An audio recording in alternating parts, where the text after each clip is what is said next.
मानवा की शुरुआत में हमें डिमोनिक मूरिम अलायंस, जिसे डीमन पैलेस भी कहा जाता है, उसको दिखाया जाता है। वहां पर बहुत लोगों की भीड़ जमा हुई थी। तभी एक गार्ड कहता है, अरे यार, यहाँ पर आज तो बहुत ज्यादा भीड़ जमा हुई है। इसे सुन साइड वाला गार्ड कहता है, हाँ, भीड़ तो होगी ही, क्योंकि वो लोग हर किसी को एडमिशन दे रहे हैं, भले ही वो किसी भी फैक्शन या सेक्ट से बिलोंग करता हो। आखिर कौन ही इस अपॉर्चुनिटी को मिस करेगा। आगे से वो पहले वाला पर्सन कहता है, काश मैं यंग होता तो मैं भी अप्लाई करता। तभी वो गार्ड शॉक्ड होकर आगे देखते हुए कहता है, क्या कोई मर गया है? इसे सुन वो पहले वाला गार्ड कहता है, अरे यार, डीमन पैलेस कंपटीशन अभी शुरू भी नहीं हुआ और तुम अभी से क्लाइमैक्स पर पहुंच गए। आगे से वो मोटा गार्ड कहता है, तो फिर आखिर ये अंडरटेकर यहाँ पर क्या कर रहा है? मैं बताना चाहता हूँ, अंडरटेकर उसे कहते हैं जो लोग लाशों को दफनाने से पहले रेडी करते हैं, और यही हमारी मानवा का एमसी है। तभी वो ऊपर देखकर अपने मन में कहता है, ये तो बस मेरी नई शुरुआत है ग्रैंडपा। आगे एमसी कहता है, मेरा नाम बू योनसोल है। ये नाम मुझे मेरे ग्रैंडफादर ने दिया जब मैं उन्हें स्नोफील्ड में अबंडेंट पड़ा मिला था। वो भी एक अंडरटेकर थे और मैंने उन्हीं से अंडरटेकर कैसे बने वो सीखा। आगे से छोटा योनसोल कहता है, ग्रैंडपा, ये पर्सन एक्सपर्ट है अपने स्विफ्ट स्वॉर्डमैनशिप स्टाइल में। इसे सुन ग्रैंडपा कहते हैं, आखिर तुम्हें ऐसा क्यों लगता है? आगे से योनसोल कहता है, ये बहुत स्किनी है लेकिन इसके लेफ्ट लेग की मसल काफी ज्यादा टोन्ड है, और यही कैरेक्टरिस्टिक उसके स्वॉर्डमैनशिप स्टाइल को बताती है। इसे सुन ग्रैंडपा उसको शाबाशी देते हुए कहते हैं, तुम्हारी आंखें काफी ज्यादा तेज है, तुम एक ह्यूमन गिफ्टेड अंडरटेकर हो। आगे से योनसोल खुश होते हुए मन में कहता है, ये बहुत हार्ड है क्योंकि बाहर सभी लोग हमें हेट करते हैं, लेकिन चाहे कुछ भी हो, मैं ग्रैंडपा के साथ बहुत खुश था। लेकिन एक दिन, इतना कहते ही हमारा सीन शिफ्ट होता है और हमें दिखाया जाता है योनसोल और ग्रैंडपा बिस्तर पर सोए थे। तभी ग्रैंडपा अपनी जगह से उठ जाते हैं। बाहर मौसम भी काफी ज्यादा खराब लग रहा था। आगे से ग्रैंडपा विंडो की ओर देखते हुए मायूस होकर कहते हैं, लगता है मेरे पुराने पाप मेरा पीछा नहीं छोड़ने वाले। आगे से वो योनसोल को हाथ लगाकर उठाने लगते हैं और कहते हैं, चलो एक गेम खेलते हैं, आखिर कौन डेड पर्सन बनने की एक्टिंग अच्छे से करता है। इसे सुन योनसोल कहता है, ग्रैंडपा, इतनी रात को? आगे से ग्रैंडपा कहते हैं, अगर तुमने अच्छा किया तो मैं तुम्हें नए कपड़े और जो तुम्हारी मनपसंद स्वॉर्ड है उसे तुम्हें दूंगा। इसे सुन योनसोल भी खुश हो जाता है। आगे से ग्रैंडपा योनसोल को कॉफिन में बंद करते हुए मुस्कुराकर कहते हैं, सियोल, इस टाइम सनराइज तक इंडोर करने की कोशिश करना। आगे से योनसोल भी इसके लिए मान जाता है। ग्रैंडपा योनसोल को बंद कर वहीं पर खड़े थे। तभी वो अपनी सॉर्ड को कसकर पकड़ लेते हैं और घर से बाहर निकल आते हैं, और आगे अपनी पेनी नजर से देखते हुए कहते हैं, तुमने खुद को बहुत अच्छे से हाइड करके रखा है, जैसे कोई चूहा हो। तभी आगे से एक ब्लैक हुड वाला पर्सन निकलते हुए कहता है, ओ, तो ऐसा है, आखिर तुम कैसे हो सेवन ब्रांच डिमोनिक ब्लेड बू जानियांग? इस नाम को सुन ग्रैंडपा कहते हैं, बहुत दिन हो गए इस नाम को सुने हुए। आगे से वो ब्लैक हुड वाला पर्सन गुस्से में कहता है, तुमने अपनी वाइस पैलेस मास्टर की पोजीशन को छोड़ दिया ताकि तुम ये घटिया सा काम कर सको। इतना कहकर वो पर्सन ग्रैंडपा पर अटैक कर देता है। उसकी टेक्निक का कोई नाम नहीं था, लेकिन वो बहुत ही ज्यादा खतरनाक लग रही थी। आगे से ग्रैंडपा उसके अटैक को अपने हाथों से पकड़कर रोकते हुए कहते हैं, मैंने ये लाइफ चुनी ताकि मैं अपने पापों का प्रायश्चित कर सकूं। इसे सुन वो हुडी वाला पर्सन भी हंसने लगता है। तभी ग्रैंडपा अपनी बात कंटिन्यू करते हुए कहते हैं, मैं तुम्हें खुद को मारने दूंगा, लेकिन यहाँ पर नहीं। मैं नहीं चाहता कि मेरी वजह से इनोसेंट लोगों की जान जाए। आगे से वो हुडी वाला पर्सन कुछ सोचते हुए मान जाता है और कहता है, यहाँ से भागने की तुम सोचना भी मत। आगे हमें योनसोल को दिखाया जाता है। वो अभी भी कॉफिन में बंद था। तभी वो कॉफिन का दरवाजा खोलते हुए बाहर निकल आता है और रोते हुए अपने मन में कहता है, मुझे सच में न्यू यूनिफॉर्म और शर्ट चाहिए, लेकिन मैं इसे और ज़्यादा सहन नहीं कर सकता। यहाँ पर बहुत ज़्यादा ठंड है। तभी योनसोल की नज़र बाहर पड़ती है और वो आजू बाजू देखते हुए कहता है, ग्रैंडपा, आखिर वो कहाँ पर गए? यूजुअली वो यहाँ पर खड़े होकर मेरा वेट करते हैं। क्या कोई उन्हें बुलाने आया था? सच में यार, वो लोग हमें ह्यूमंस की तरह नहीं देखते जस्ट बिकॉज क्योंकि हम अंडरटेकर है। तभी वो कुछ देखकर बहुत ज्यादा शॉक्ड हो गया था। बाहर का नजारा बहुत ज्यादा भयानक था। इसे देख योनसोल काफी डर जाता है और ग्रैंडपा की फिक्र करते हुए उन्हें ढूंढने के लिए जंगल में दौड़ पड़ता है।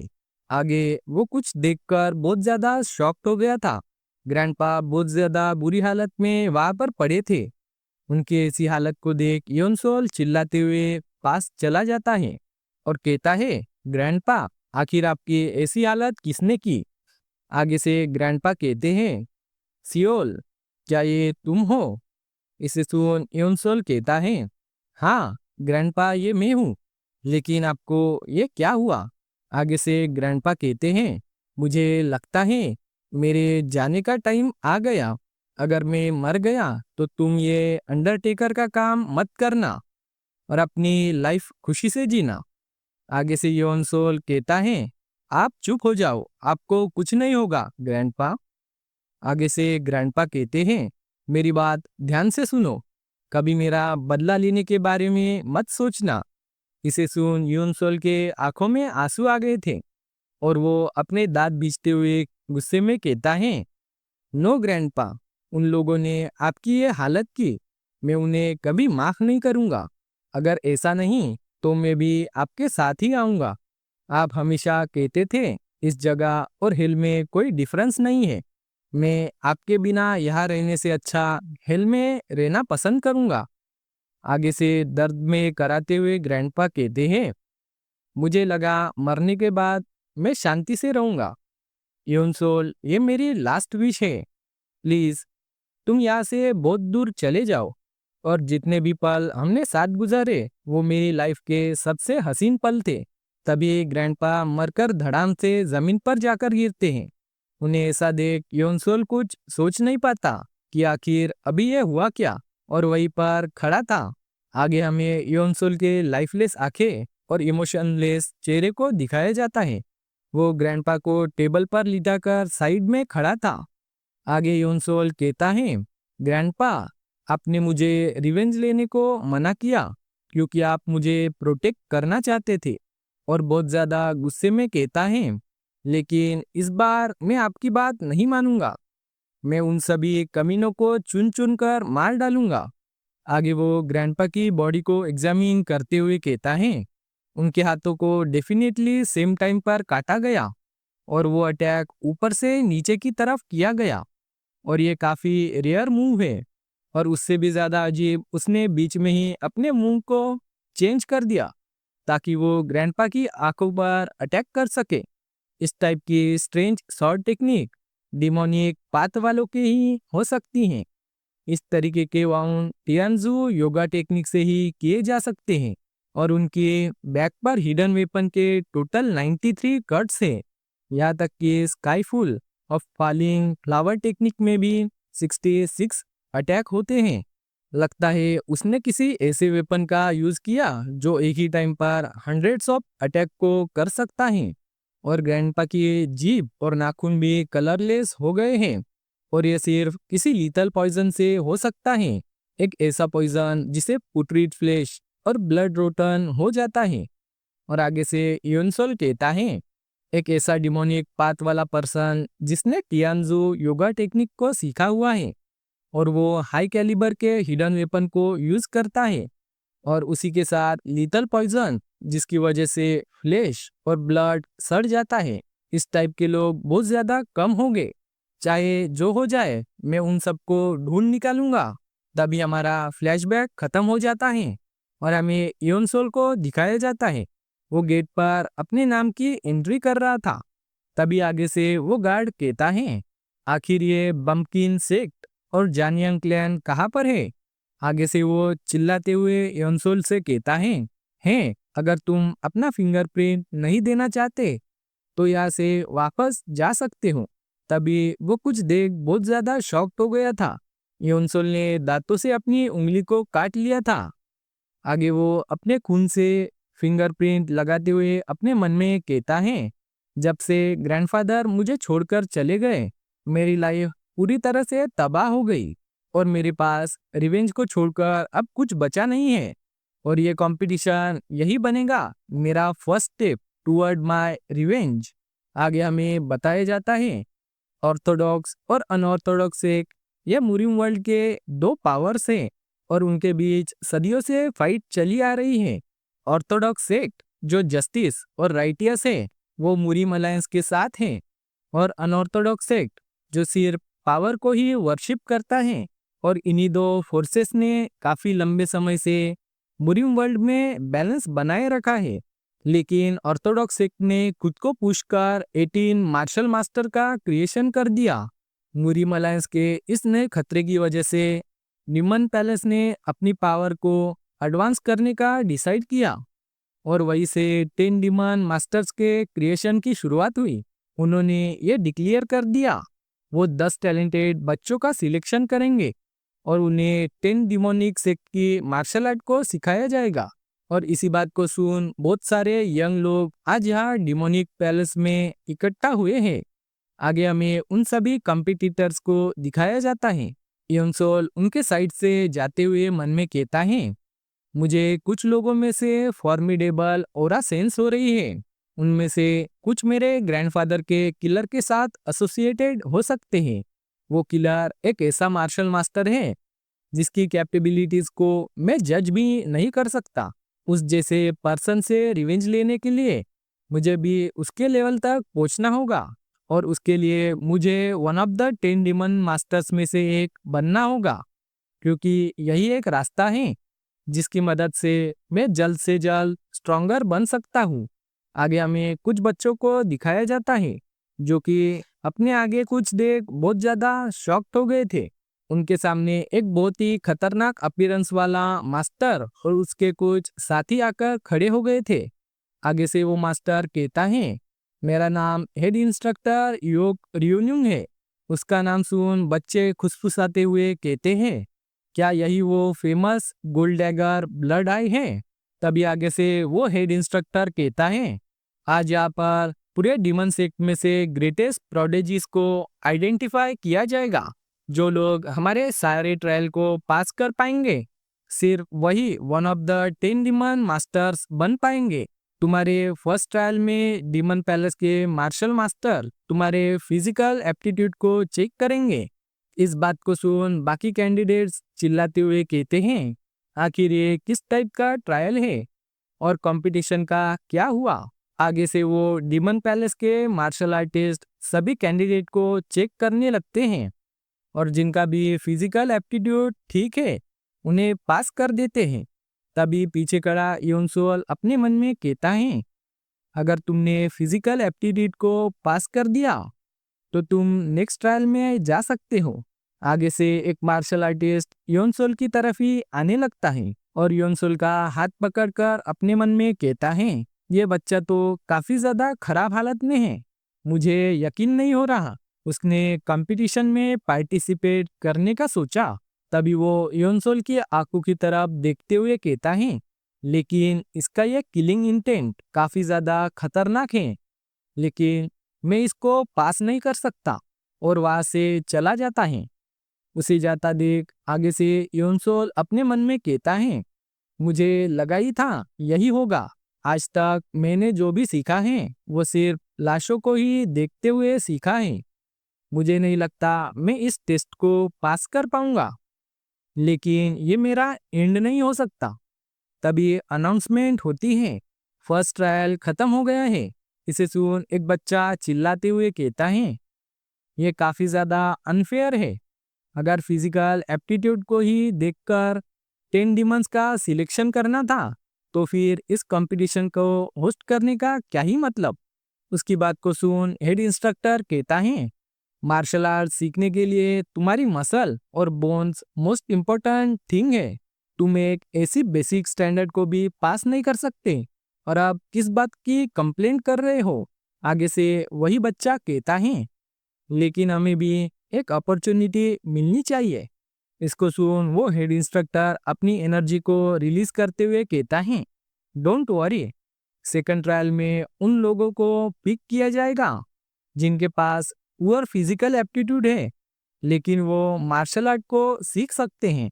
और सेकंड ट्रायल को अभी इसी वक्त शुरू किया जाता है। एक दूसरे से फाइट करो और खुद को सरवाइव करो जब तक तुम लोगों में से सिर्फ एक ही पर्सन जिंदा ना बचे। इसको सुन बच्चे घबराते हुए कहते हैं, क्या हमें सच में एक दूसरे को मारना होगा? लेकिन हम सब तो एक ही साइड पर हैं।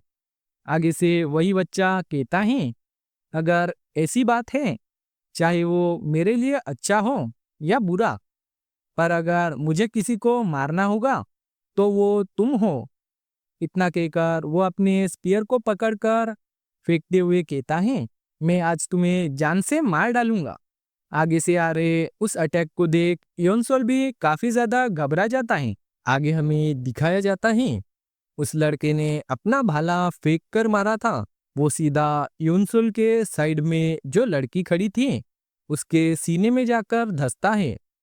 आगे से वो लड़का क्रीपी वे में कहता है, आज ही का वो दिन है जब मैं तुम्हें मार डालूंगा रेड ड्रैगन। आगे से वो लड़की बहुत ज्यादा इंजर्ड हालत में खड़ी थी और ब्लड लॉस होने की वजह से जमीन पर धड़ाम से गिर जाती है। योनसोल उसी की तरफ ही देख रहा था और अपने मन में कहता है, उसने सच में इसको जान से मार डाला। उसने नैरोली उसकी रिब्स को अवॉइड किया और सीधा हार्ट पर अटैक किया। उसकी अपीयरेंस भले ही वीक हो लेकिन उसके रिफ्लेक्सेस और एबिलिटी बहुत शार्प है। आगे वही लड़का अपने स्पीयर को उसकी छाती से निकालते हुए कहता है, अगर किसी और को भी इसी तरह मरना है तो आ जाओ। मैं वी वुनचुंग आज सबको जान से मार डालूंगा। उसकी बातों को सुन हेड इंस्ट्रक्टर कहता है, वो बहुत ज्यादा रेकलेस है और उसमें जरा भी कॉमन सेंस नहीं है। एज एक्सपेक्टेड ये पूरी जगह सिर्फ वर्थलेस फूल से भरी हुई है। आगे वो साइड वाला मार्शल आर्टिस्ट अपने मन में कहता है, इस जैसे बैटल में अगर तुम दूसरों के लिए थ्रेट बन जाओगे तो ऑटोमेटिकली तुम सबके टारगेट बन जाओगे। तभी एक लड़का उस वी वुनचुंग पर अटैक कर उसे जान से मार डालता है और उस लड़के पर और एक लड़का चाकू से स्टैब कर देता है। आगे हेड इंस्ट्रक्टर कहता है, द यंगर वंस जिन्हें मरना नहीं चाहिए वो भी अभी एक दूसरे के खून के प्यासे हो गए हैं और वो लोग बेरहमी से एक दूसरे की जान लेने लगे। उनकी सेंसेस पैरालाइज्ड हो गई जब उन लोगों ने अपने ट्रू पोटेंशियल को फेस किया। तभी हेड इंस्ट्रक्टर कुछ देर शॉक्ड हो गया था और हैरानी से उसी तरफ ही देखने लगते हैं। वो मार्शल आर्टिस्ट भी देख खुश होते हुए कहता है, ओ लगता है वो सभी लोग फूल्स नहीं हैं। हमें दिखाया जाता है बाकी सभी लोग एक दूसरों को मारने काटने में लगे हुए थे लेकिन योनसोल और एक लड़का मस्त आराम से साइड में खड़े थे। उन लोगों को ऐसा मार काट करता देख योनसोल अपने मन में कहता है, क्या ही बंच ऑफ फूल्स है।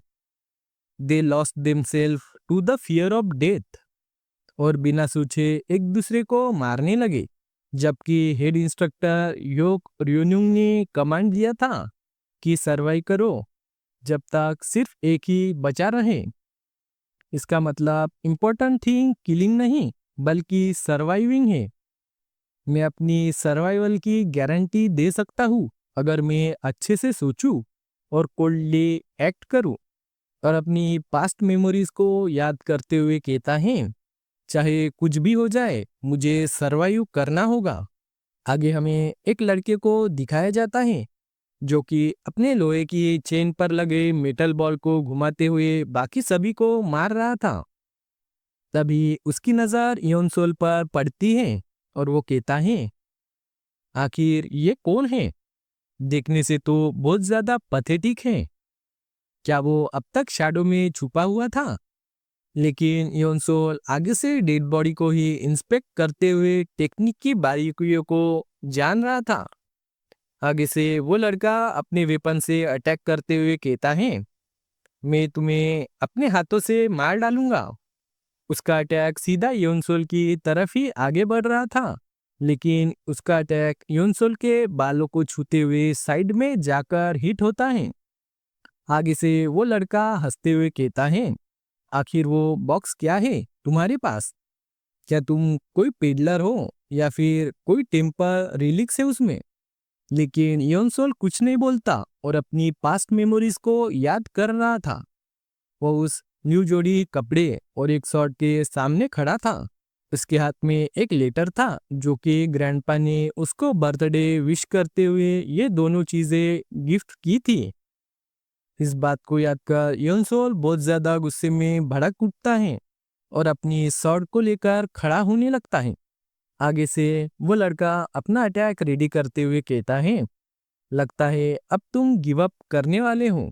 आखिर तुम उस छोटी सी शॉट से मेरा क्या ही बिगाड़ लोगे? तभी वही दूसरा लड़का उस पे पीछे से अटैक कर देता है और बस एक ही अटैक में उस लड़के को जान से मार डालता है और योनसोल से कहता है, मुझे थैंक्स कहने की जरूरत नहीं है। तुम्हारे जैसा पथेटिक ट्रैश दूसरों को डिस्ट्रैक्ट करे, ये मेरे लिए चीजों को और आसान बनाता है। लेकिन आगे से योनसोल उसकी बातों को फुल इग्नोर मारता है। वो लड़का आगे कहता है, तुम्हारी आंखें काफी अच्छी हैं, लेकिन लगता है तुमने अभी तक कोई मार्शल आर्ट को नहीं सीखा।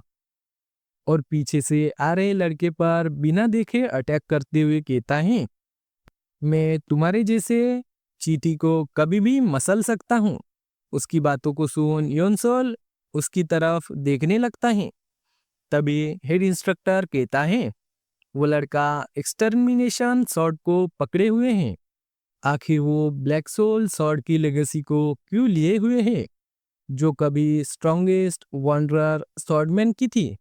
आगे से वही ब्लैक हेड मार्शल आर्टिस्ट कहता है, उसका नाम न्योंग वुनग्यांग है। उसने कहा कि डीप सेक्युलेट वैली में उसने ब्लैक सोल की सीक्रेट मैनुअल और स्वॉर्ड को डिस्कवर्ड किया। उसने सिर्फ मैनुअल से ही ट्रेनिंग की है, जिसकी वजह से उसके फॉर्म पॉलिश नहीं है और उसके मूवमेंट में भी काफी ज्यादा ओपनिंग है। लेकिन फिलहाल के लिए वो सिर्फ अकेला डिसाइपल है ब्लैक सोल का। भले ही वो फिजिकली स्ट्रेंथ में लैकिंग हो, लेकिन वो एक स्ट्रॉन्ग कैंडिडेट है 10 डीमन मास्टर बनने के लिए। मुझे तो लगता है वही लास्ट में विनर होगा। इसे सुन आगे से हेड इंस्ट्रक्टर कहता है, वो सच में एक्सटर्मिनेशन स्वॉर्ड के लिए अनवर्दी है, लेकिन एटलीस्ट वो सभी लोगों में से ज्यादा स्ट्रॉन्गर तो है। इस पर वो मार्शल आर्टिस्ट भी एग्री हो जाता है। लेकिन कुछ देव कहता है, हाँ लेकिन क्या हो अगर कुछ अनएक्सपेक्टेड हो जाए? आगे योनसोल को दिखाया जाता है। वो कहता है, इस लाश के कट मार्क्स काफी ज्यादा रफ है। लगता है किसी भारी तलवार से अटैक किया गया है। आगे से न्योन वुंगयांग अपनी शॉर्ट का खून साफ करते हुए कहता है, मैंने सोचा नहीं था कि तुम आखिर तक सरवाइव कर पाओगे। उस पूरे ग्राउंड में कटी फटी लाशों के बीच सिर्फ वो दोनों ही खड़े थे। आगे न्योंग कहता है, अगर मैं तुम्हें मार डालूं तो मैं भी 10 डीमन मास्टर्स के लिए कैंडिडेट बन सकता हूँ। और उंगली से इशारा करते हुए कहता है, चलो फिर जल्दी से अटैक करने को आ जाओ। आगे से योनसोल शांत खड़ा था और अपने मन में कहता है, वो लड़का यहाँ पर सबसे ज्यादा स्ट्रॉन्गेस्ट है, लेकिन मैंने पहले ही उसकी वीकनेस के बारे में पता लगा लिया। नेक्स्ट सीन में दिखाया जाता है, योनसोल अपनी शॉट को लेकर न्योंग की तरफ आगे बढ़ने लगता है। आगे से न्योंग कहता है, क्या मैं तुम्हारे स्किल्स को थोड़ा सा टेस्ट करूं? और बहुत तेजी से योनसोल की ओर आगे बढ़ने लगता है और अपने अटैक को यूज कर योनसोल पर बहुत सारे कट्स लगाकर आगे बढ़ जाता है। आगे से हंसते हुए कहता है, क्या तुम सिर्फ डॉजिंग ही कर सकते हो? ये काफी ज्यादा इम्प्रेसिव है। आखिर तुम लास्ट तक सरवाइव कैसे कर गए? पीछे खड़ा ब्लैक हैट मार्शल आर्टिस्ट कहता है, देखने से ऐसा लगता है कि वो बहुत बुरी तरह से मार खा रहा है, लेकिन अगर तुम क्लोजली देखो तो उसने अपनी बॉडी को हर एक स्ट्राइक के लास्ट में ट्विस्ट कर दिया ताकि वो फेटल राउंड को अवॉइड कर सके। उसने न्योंग वुनयांग के अटैक पैटर्न को बस उसकी छोड़ी हुई लाशों को एग्जामिन करके पता लगा लिया। आखिर क्या ही एस्टोनिशिंग लेवल ऑफ ऑब्जर्वेशन है उसका। तभी यूनसोल आगे से कहता है, तुम्हारी शॉट टेक्निक सच में पथेटिक है। तुमने मुझे इतने ज्यादा अटैक किए, लेकिन फिर भी तुम सिर्फ मेरी बॉडी पर कुछ खरोचे ही दे पाए। आगे से वही ब्लैक हेड मार्शल आर्टिस्ट कहता है, वो उसको खुद पर अटैक करने के लिए प्रोवोक कर रहा है और ये काफी ज्यादा अच्छा है, लेकिन किसी पर अटैक करना ये बहुत ज्यादा डिफरेंट मैटर है। उसके इस कमजोर और कटी फटी हालत में एक प्रॉपर अटैक को लैंड करना काफी ज्यादा डिफिकल्ट है। आगे से योनसल की बातों को सुन न्योंग कहता है, मैं तुम्हें थोड़ी और देर जीने देने वाला था, लेकिन तुम बहुत ज्यादा एरोगेंट बन रहे हो। क्या तुम्हारी जल्दी मरने की विश है? और योनसोल पर अटैक करते हुए कहता है, मैं तुम्हारी ये विश जरूर पूरी करूंगा। आगे से योनसोल उसे ही आते हुए देख रहा था और अपने मन में कहता है, ये चांस सिर्फ एक ही बार मिलेगा। उसने जिनको मारा उनकी लाशों को एग्जामिन कर मुझे रियलाइज हुआ, उसकी फिनिशिंग स्ट्राइक हमेशा एम करती है अपने अपोनेंट के वाइटल पॉइंट पर। डिटेल्स में कहूँ तो स्पेसिफिकली हार्ट और हेड पर। जब वो अपने मर्डरस इंटेंट को रिलीज करता है तो उसकी स्वॉर्ड इनविटेबली अपोनेंट के अपर बॉडी की तरफ मूव करने लगती है। तभी योनसोल नीचे झुककर न्योंग के अटैक को डॉज कर लेता है। उसे ऐसा करता देख न्योंग भी शॉक हो गया था। तभी योनसोल नीचे से अपनी स्वॉर्ड को लेकर न्योंग के गले की तरफ अटैक करने को बढ़ता है। तभी हमें योनसोल की पास्ट मेमोरी को दिखाया जाता है। ग्रैंडपा कह रहे थे, टियानजू एक्यूपॉइंट को ट्रेन करना एक टैलेंटेड मार्शल आर्टिस्ट के लिए भी काफी ज्यादा टफ होता है। अगर कोई छोटा बच्चा भी अपनी फुल स्ट्रेंथ से अटैक करे तो एक ट्रेन अडल्ट को भी इजीली मार सकता है। और तभी योनसोल अपना अटैक कर देता है सीधा न्योंग के गले के आर पार, और बस एक ही अटैक में उसका खेल खत्म। न्योंग मरकर धड़ाम से जमीन पर गिर जाता है और योनसोल अपनी स्वॉर्ड को लेकर वहीं पर खड़ा था और आजू बाजू देखते हुए कहता है, क्या सब कुछ खत्म हो गया? आगे से वही मार्शल आर्टिस्ट कहता है, ये क्या हो गया? तभी हेड इंस्ट्रक्टर कहता है, मुझे उस लड़के से काफी ज्यादा एक्सपेक्टेशन थी क्योंकि वो ब्लैक सोल की स्वॉर्ड आर्ट को यूज कर रहा था, लेकिन वो मारा गया। तभी घंटे की आवाज होती है और हेड इंस्ट्रक्टर खुश होकर योनसोल का नाम चिल्लाते हुए कहते हैं, कांग्रेट्स बू योनसोल, तुमने सेकंड ट्रायल को पास कर लिया है। लेकिन आगे से योनसोल बस अपने मर्डरस इंटेंट को रिलीज कर बस देखे जा रहा था और एनर्जी एग्जॉस्ट होने की वजह से बेहोश हो जाता है। तभी वो डर से अपनी आंखें खोलता है और अपने आजू बाजू देखने लगता है। वहां पर उसके साथ पहले से सिलेक्ट हुए सारे कंटेस्टेंट्स थे। तभी हमें समंदर को दिखाया जाता है और हमें पता लगता है उन सभी लोगों को शिप में भरकर कहीं पर ले जाया जा रहा है।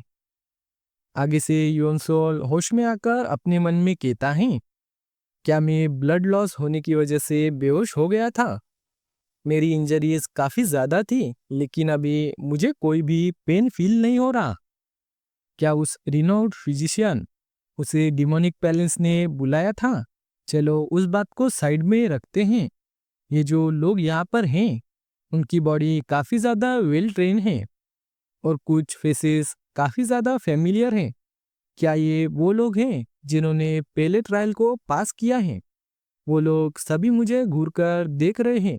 तभी वही black head martial artist ship का दरवाजा खोलते हुए कहता है, हम लोग नेक्स्ट ट्रायल की लोकेशन पर पहुंच गए हैं, द हेल आइसलैंड।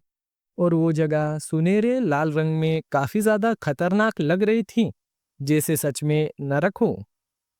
तभी वो ब्लैक हेड मार्शल आर्टिस्ट नीचे उतरकर कहता है, ये हिल आइसलैंड है, चलो अब तुम लोग जल्दी से नीचे उतर आओ और मुझे फॉलो करो। उसकी बात को सुन वो सभी लोग शिप से नीचे उतर आते हैं। तभी वो पर्सन माउंटेन में बनी गुफाओं की ओर इशारा करते हुए कहता है, आज से तुम लोग यहाँ पर रहोगे। अपना सारा सामान, कपड़े और हथियार यहीं पर छोड़ दो और जो क्लॉथ्स और वेपन हमने प्रिपेयर किए हैं उसे पहनकर बाहर आओ। तुम्हें जो भी केव सूट करती है वो तुम फ्रीली चूज कर सकते हो। आगे से योनसोल उन सभी को ही बारीकी से देख रहा था और चलते हुए कहता है, देखने से ये प्लेस ठीक है, मुझे लगा यहाँ ज्यादा ह्यूमिडिटी होगी, लेकिन ये काफी ज्यादा कंफर्टेबल है। तभी दो लोग आपस में केव को लेकर झगड़ रहे थे। लड़की कहती है, ये प्लेस मेरी है। उसे सुन आगे से लड़का कहता है, क्या नॉनसेंस है, मैं यहाँ पर पहले आया था और तुम इस चीज को रिजर्व नहीं कर सकती सिर्फ इसलिए क्योंकि तुम्हें वो चाहिए। तभी एक तीसरा लड़का वहां पर आते हुए कहता है, अरे झगड़ा मत करो, यहाँ पर और भी बहुत सारी केव हैं, तुम उनमें से एक ले लो। न्योनसोल वहां से जाते हुए कहता है, इन लोगों को जरा भी अंदाजा नहीं है कि आखिर सेकंड ट्रायल में हुआ क्या, और वो सभी लोग अपना गार्ड डाउन करके हैं। जिन लोगों ने भी फर्स्ट ट्रायल को पास किया उनमें से बहुत लोग एक्सपेंसिव क्लॉथ्स पहनकर हैं। लगता है वो सभी प्रेस्टिजियस क्लैन से हैं। और सोचते हुए कहता है, अच्छा तो ट्रायल वो जगह है जहां पर अनवांटेड लोगों को आसानी से मार सकते हैं। तभी वो ब्लैक हेड गार्ड योनसोल के पीछे आकर कहता है, क्या तुमने अभी तक अपनी केव को सिलेक्ट नहीं किया? तुम पहले से ही बहुत ज्यादा स्लो हो, अब और डिले मत करो। वो योनसोल और अपने मन में सोचते हुए कहता है, उसने मेरे अट्रैक्शन को अपने किलिंग इंटेंट से ग्रैब किया और उसने एक्चुअली में यहाँ तक सरवाइव भी कर लिया। तो चलो देखते हैं आगे ये लड़का क्या कुछ कर पाता है।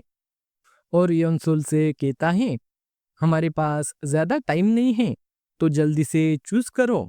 तभी योनसोल अपनी फिंगर पॉइंट करते हुए कहता है, मैं ये केव चूज करता हूँ। वो एक बहुत ही छोटी, गंदी और काफी ज्यादा घिनौनी केव थी। तभी वो ब्लैक हेड मार्शल आर्टिस्ट कहता है, तुमने अपनी खुद के जैसे ही घटिया सी जगह को चूज किया। ये काफी डिस्गस्टेड है बू योनसोल। लेकिन वो अपने मन में खुश होते हुए कहता है, वो सच में एक जीनियस है। फर्स्ट टाइम देखने से ये कोई छोटी डर्टी केव लगती है, लेकिन ये सिर्फ इसका एंट्रेंस है। अंदर बहुत ज्यादा खाली जगह है जहाँ पर तुम आराम से रह सकते हो और ट्रेनिंग कर सकते हो। और छोटी एंट्रेंस होने की वजह से तुम इंट्रूडर से भी बचे रहोगे।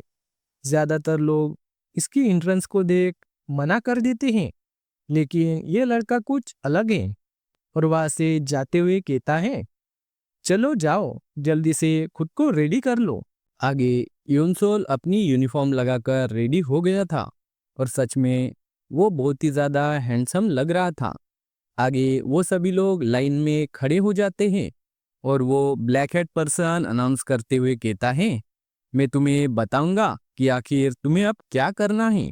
हेल आइसलैंड घर है 10 मार्शल आर्ट फैसिलिटीज का। तुम इस 10 मार्शल आर्ट बिल्डिंग में से कोई भी मार्शल आर्ट को सीख सकते हो। तुम उन सभी को एक साथ सीख सकते हो या फिर एक ही मार्शल आर्ट को सीखने पर फोकस कर सकते हो। तुम्हें हर चीज की फ्रीडम है। तुम सो सकते हो, खेल सकते हो, मार्शल आर्ट सीख सकते हो या फिर अकेले ट्रेन कर सकते हो। तुम्हें जो चाहिए वो करो। आगे से इसे सुन योनसोल अपने मन में कहता है, ये काफी ज्यादा वियर्ड है। सेकंड ट्रायल एक नरक जैसा था। ऐसा नहीं हो सकता कि वो लोग हमें इतना पीसफुली ट्रेन करने दे रहे। बाकी बच्चे डिस्कस कर रहे थे कि हमें कौन सी मार्शल आर्ट को सीखना चाहिए। एक लड़का कहता है, फायर रेन शॉर्ट क्लैन की मार्शल आर्ट अच्छी है।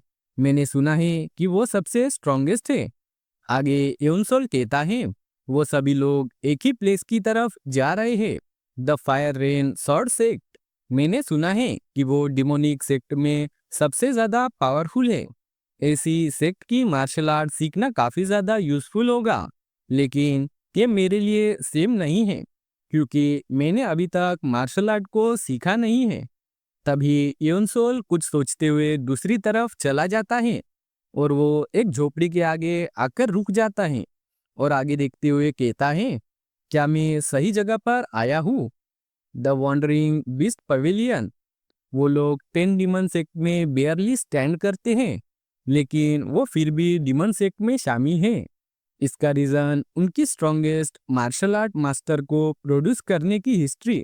मेरे ग्रैंडफादर ने मुरिम के बारे में बताते हुए उनके बारे में कहा था।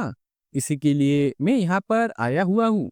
तभी ग्राउंड हिलने लगता है और कोई जमीन से निकलते हुए कहता है, आखिर तुम कौन हो यार? और सिर्फ जमीन से अपना सिर बाहर निकालते हुए कहता है, क्या तुम यहाँ पर 10 डीमन मास्टर में से एक बनने के लिए आए हुए हो? और ये पर्सन होता है वॉन्डरिंग बिस्ट पवेलियन का सीक्रेट पवेलियन मास्टर सावू। सावू को देख योनसोल एक पल के लिए शॉक्ड हो गया था और आगे से ग्रीट करते हुए कहता है, मैं यहाँ पर वॉन्डरिंग बिस्ट पवेलियन की मार्शल आर्ट को सीखने के लिए आया हुआ हूँ। इसे सुन मास्टर सावू योनसोल को बारीकी से ऊपर से नीचे तक देखने लगते हैं। मेरा मार्शल आर्ट सिखाने का कोई इंटेंशन नहीं है, तो तुम यहाँ से चले जाओ, और स्पेशली किसी ऐसे कमजोर लड़के को तो बिल्कुल भी नहीं। इसे सुन योनसोल कहता है, मैंने सुना है कि अगर मैं वंडरिंग बीस्ट पवेलियन की मार्शल आर्ट को सीखूं, तो मैं किसी भी सिचुएशन में सरवाइव करने की पावर को हासिल कर लूंगा। आगे से मास्टर सावू कहते हैं, जल्द ही ये मार्शल आर्ट धूल में मिल जाएगी क्योंकि ग्रेटेस्ट ऑफ जीनियसेस को भी इसे सीखने में काफी ज्यादा दिक्कत होती है। हमारी मार्शल आर्ट बॉडी मॉडिफिकेशन से शुरू होती है और तुम्हारी हालत देख लगता है तुम एक भी दिन टिक नहीं पाओगे। अगर तुम्हें ये बात समझ आ गई तो तुम यहाँ से जा सकते हो।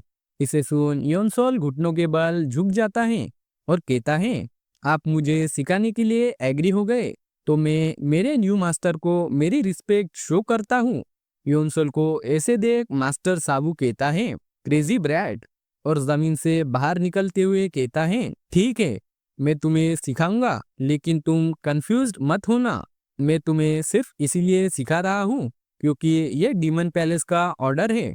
और खड़े होकर कहता है, मैं वॉन्डरिंग बीस्ट पवेलियन का मास्टर साबू हूँ, तुम मुझे मास्टर साबू कह सकते हो। आगे से योनसोल अपना इंट्रोडक्शन देने लगता है, जिस पर मास्टर साबू उसे रोकते हुए कहते हैं, इसकी कोई जरूरत नहीं है, तुम सिर्फ मेरे लिए ट्रेनी नंबर 1 हो। और अपनी एनर्जी को रिलीज करते हुए कहते हैं, तो चलो अब इसे सीखने के लिए शुरुआत करते हैं। मास्टर साबू ने जो एनर्जी रिलीज की थी, वो एनर्जी अटैक सीधा योनसोल के आंखों पर हिट होता है। उसकी वजह से उसके आंखों के साथ कुछ तो होता है और उसकी पूरी विजन ब्लॉक हो जाती है। तभी योनसोल कहता है, मुझे कुछ दिखाई नहीं दे रहा। तभी मास्टर सावू कहते हैं, डरो मत, मैंने वॉन्डरिंग नाइट पवेलियन की टेक्निक को यूज कर तुम्हारी विजन को टेम्परली सील्ड कर लिया है। ये एक नेसेसरी स्टेप है वॉन्डरिंग बीस्ट पाथ को सीखने के लिए। ये एक बेसिक मार्शल टेक्निक है वॉन्डरिंग नाइट पवेलियन की। इसे सुन योनसोल शॉक में चला गया था। आगे से मास्टर सावू कहते हैं, ये टेक्निक तुम्हारी सेंसेस को और ज्यादा बढ़ा देगी और तुम्हें 20 जैसे रिफ्लेक्सेस प्रोवाइड करेगी। हमारी मार्शल आर्ट बाकियों के जैसे नहीं है। हर एक सीखने वाले के अंदाज से ये बदलती रहती है और इसी वजह से वंडरिंग बीस्ट पाथ को सीखना और भी ज्यादा मुश्किल है। बहुत लोगों ने इसको मास्टर करने का ट्राई किया लेकिन फेल हो गए। लेकिन अगर तुम इस टेक्निक को मास्टर कर पाए तो तुम वंडरिंग बीस्ट के सेंसेस को अर्न कर पाओगे।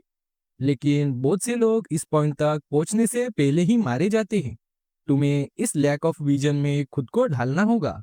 अगर तुम ऐसा कर पाए तो मैं फिर से वापस आऊंगा। और ऐसे ही कुछ और टाइम बीत जाता है।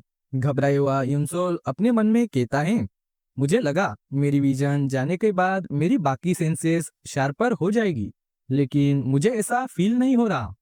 क्या मास्टर साहू ने कहा नहीं था कुछ देर बाद तुम्हारी सेंसेस वापस आ जाएगी? क्या उन्होंने झूठ बोला? अब बहुत लेट हो गया है, मुझे जल्द से जल्द इस सिचुएशन में खुद को एडजस्ट करना होगा। इतना बोलकर योनसोल अपने आजू बाजू का जायजा लेने लगता है। तभी वो अपने मन में कहता है, यहाँ पर बहुत सारे लोग डीमन मास्टर बनने के लिए एक दूसरे से compete कर रहे हैं। क्या होगा अगर किसी ने मुझ पर एम्बुश कर दिया? तभी योनसोल को ऐसा महसूस होता है कि कोई उस पर अटैक करने वाला है। उसके अटैक को डॉज करने के लिए योनसोल मूव करता है, लेकिन विजन ब्लॉक होने की वजह से वो जमीन पर धड़ाम से गिर जाता है। आगे योनसोल अपने मन में कहता है, विजन ब्लॉक होने की वजह से मेरा बैलेंस भी ठीक नहीं है, मुझे पहले इसे ठीक करना होगा। और ऐसे ही करते करते रात हो जाती है। मास्टर साहू मस्त खा पीकर डकार लेते हुए झोपड़ी से बाहर निकल कहते हैं, मैं बेट लगाता हूँ अब तक वो बच्चा हार मान चुका होगा। लेकिन तभी वो देखते हैं योनसोल ग्राउंड पर तेजी से मूवमेंट कर रहा था। उसी देख मास्टर साहू कहते हैं, ये काफी यूनिक है। ज्यादातर ट्रेनीज अपनी सेंसेस वापस आने तक वेट करते हैं, लेकिन ये बच्चा खुद से ही एक इमेजिनरी एनिमी को सोच वाइल्डली मूवमेंट कर रहा है। मे बी इसी की वजह से वो इतनी तेजी से खुद को इस माहौल में एडजस्ट कर पाया। आगे योनसोल अपनी मूवमेंट कर ग्राउंड पर लैंडिंग करता है। तभी मास्टर साहू कहते हैं, बहुत अच्छा, अब तुम्हें इसकी आदत हो गई है। और अपनी स्वॉर्ड निकाल कर कहते हैं, तो चलो अब मेरे स्वॉर्ड से बचकर दिखाओ। और योनसोल पर अपनी स्वॉर्ड से अटैक कर देते हैं। ऐसे ही करते करते दिन बीत जाते हैं। हमें दिखाया जाता है योनसोल मास्टर साहू के अटैक की वजह से पीछे जमीन पर जाकर गिरता है। मास्टर साहू उसके सामने ही खड़े थे। तभी वो खड़ा होने लगता है। इसे देख मास्टर साहू फिर से योनसोल पर अटैक कर उसके पेट पर हिट करते हैं। आगे से मास्टर साहू अपने मन में कहते हैं, आज ट्रेनिंग का तीसरा दिन है, लेकिन उसने मुझसे ट्रेनिंग को लेकर एक सवाल नहीं किया और बस मुझसे पीटे जा रहा है। आगे से योनसोल अपनी शॉट की मदद लेकर खड़ा होने लगता है। तभी मास्टर साहू योनसोल से कहते हैं, आखिर तुम मुझसे कुछ पूछ क्यों नहीं रहे हो? क्या तुम्हें जानना नहीं है इस टेक्निक की थ्योरी और अटैक को कैसे अवॉइड करे?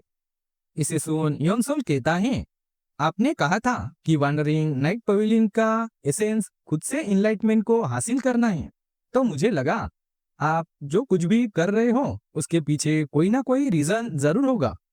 यूनसोल की बात सुन मास्टर साहू हैरान हो गए थे और खुश होकर कहते हैं, हाँ तुमने सही कहा। और फिर से यूनसोल पर अटैक करते हुए कहते हैं, तो चलो वापस इसको कंटिन्यू करते हैं। तभी कुछ अजीब होता है। योनसोल की विजन ब्लॉक होने के बाद भी उसे मास्टर साहू क्लियरली सेंस हो रहे थे। इसे महसूस कर योनसोल कहता है, मुझे फील हो रहा है मैं शॉर्ट पाथ को अब देख सकता हूँ, लेकिन सिर्फ इतना ही, मैं उनके अटैक को अब डॉज नहीं कर सकता। तभी योनसोल अपनी शॉर्ट से मास्टर साहू के अटैक को अपना पूरा दम लगाकर ब्लॉक करने की कोशिश करता है। योनसोल को इसमें काफी दिक्कत हो रही थी। आगे से योनसोल को देख मास्टर साहू शॉक्ड हो गए थे और अपने मन में कहते हैं, क्या उसने खुद से मेरे साइलेंट अटैक को ब्लॉक कर दिया, और वो भी बस 3 दिन की ट्रेनिंग में।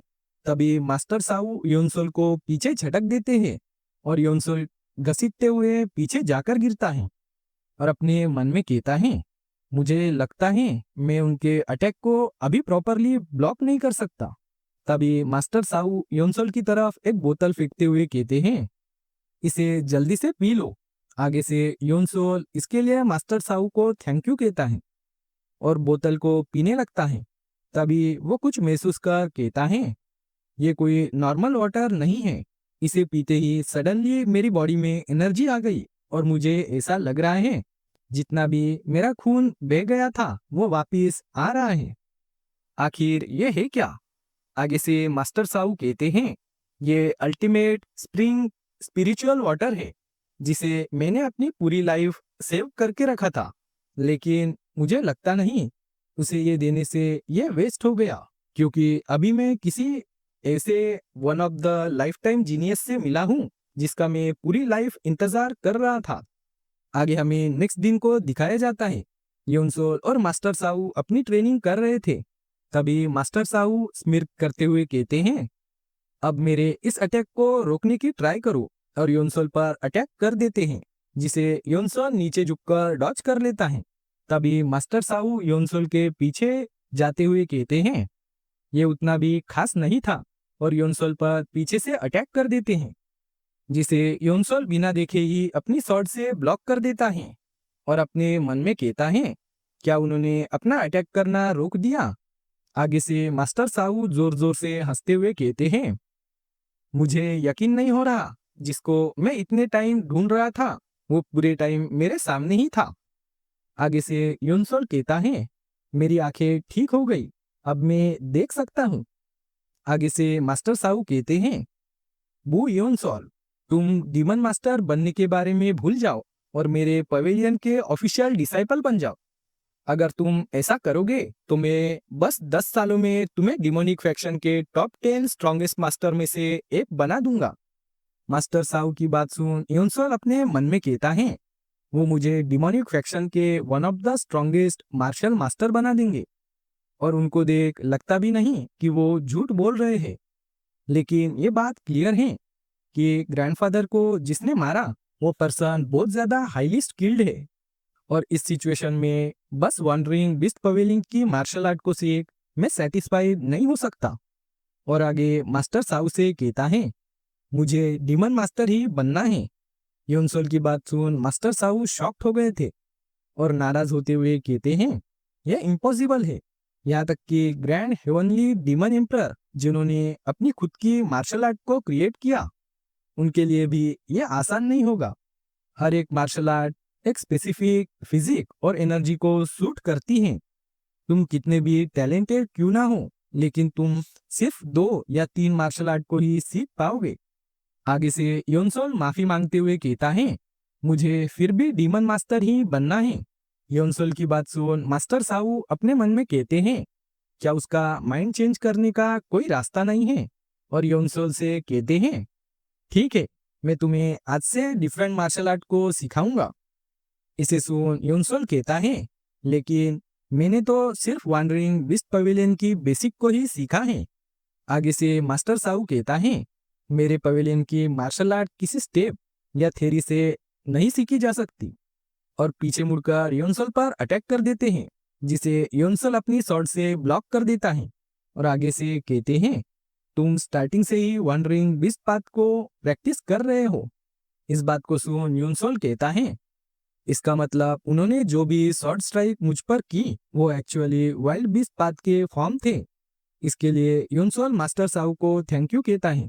इस पर मास्टर साहू कहते हैं, इसकी कोई जरूरत नहीं, जैसा कि मैंने पहले कहा था, ये डीमन पैलेस का ऑर्डर था। आगे से योनसोल कहता है, लेकिन आपने मुझे वो हेवनली एलिक्सर दिया, मैं आपका ये एहसान कभी नहीं भूलूंगा। आगे से मास्टर साहू कहते हैं, भूल जाओ उसे। इस बात को सुन योनसोल भी शॉक्ड हो गया था। आगे मास्टर साहू कहते हैं, ऐसे ही जियांगो वर्क करता है। अगर तुम फेवर और ग्रजेस को भूल जाओ, यही तुम्हारे लिए बेस्ट होगा। इसे सुन योनसोल सोच में पड़ गया था और कहता है, ठीक है, अब मुझे यहाँ से जाना होगा। और मास्टर साहू को अपनी लास्ट रिस्पेक्ट शो करता है और वहां से चलकर जाने लगता है। मास्टर साहू वहीं पर खड़े थे। आखिर इस जैसा हिडन ड्रैगन कहाँ से अपीयर हो गया? लगता है हेल आइसलैंड पर जल्द ही खून की बारिश होने वाली है। आगे चलकर जाते हुए योनसोल कहता है, वाइल्ड बीस्ट पाथ जिसे मैंने सीखा उसकी वजह से मैं बहुत दूर तक सेंस कर पा रहा हूँ। मैं इस हालत में रेस्ट नहीं कर सकता, मुझे इसको कंट्रोल करना सीखना होगा। और अब से मैं अपनी सेंसेस को जितना हो सके उतना सप्रेस करके रखूंगा। ये बिल्कुल ऐसा है जैसे मैं किसी गिरते हुए वाटर ड्रॉपलेट को पकड़कर रखे हुए हूँ। और अभी के लिए इतना करना ही काफी होगा। और अपना मैप निकालकर देखते हुए कहता है, तो नेक्स्ट मुझे कहाँ पर जाना चाहिए? डीमन पैलेस यहाँ पर लोगों को हमेशा के लिए ट्रेन करने को नहीं रखेंगे और मेरे पास टाइम भी बहुत कम है, तो फिर मेरे पास और कोई चॉइस नहीं है। मुझे डिमोनिक सेक्ट के फाउंडर हेवनली डीमन एम्परर जोक वावुन, जिन्हें फायर रेन सॉर्ड एम्परर भी कहा जाता है, उनके फायर रेन सॉर्ड सेक्ट में जाना होगा। आगे हमें फायर रेन सॉर्ड सेक्ट को दिखाया जाता है। योनसोल उनके दरवाजे पर आकर खड़ा था और मन में कहता है, अगर वॉन्डरिंग डिस्क पवेलियन के मार्शल हॉल को मैं इससे कंपेयर करूं तो ये एक पैलेस के जैसे हैं। और आगे बढ़कर गेट पर नॉक करता है। आगे से एक मास्टर गेट खोलते हुए कहता है, आखिर इस टाइम पर कौन विजिटर यहाँ पर आया है? आगे योनसोल को देख वो कहता है, अरे तुम तो एक ट्रेनी हो। आगे से योनसोल उसे ग्रीट करते हुए कहता है, मैं यहाँ पर फायर रेन सॉर्ड सेक्ट की मार्शल आर्ट को सीखने के लिए आया हूँ। आगे से वो मास्टर कहता है, चलो मुझे फॉलो करो। और अपनी इंफॉर्मेशन बताते हुए कहता है, यहाँ की सॉर्ड आर्ट पूरे डिमोनिक मार्शल आर्ट में से सबसे ज्यादा एक्सपेंसिव है और उतनी ही ज्यादा टाइम कंज्यूमिंग भी। तुमसे पहले जो लोग यहाँ पर आए थे उन्होंने एलिमेंट्री ट्रायल को पहले ही पास कर इंटरमीडिएट ट्रायल को चले गए हैं। आखिर तुम आधे मंथ लेट आए, इसका कोई रीजन है? आगे से योनसोल कहता है, पास्ट हाफ मंथ तक मैं वंडरिंग बीस्ट पवेलियन में मार्शल आर्ट सीख रहा था। इसे सुन वो मास्टर कहता है, तुमने वंडरिंग बीस्ट पवेलियन कहा? तो क्या तुमने वाइल्ड बीस्ट पाथ को सीख लिया? इसे सुन योनसोल हाँ कहता है।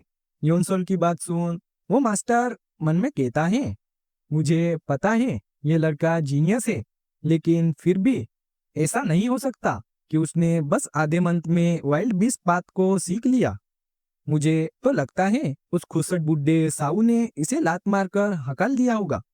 और आगे से इंट्रोडक्शन देते हुए कहता है, मेरा नाम जिन गाक है और यहाँ पर मैं बिगिनर्स के ट्रायल के लिए रिस्पॉन्सिबल हूँ।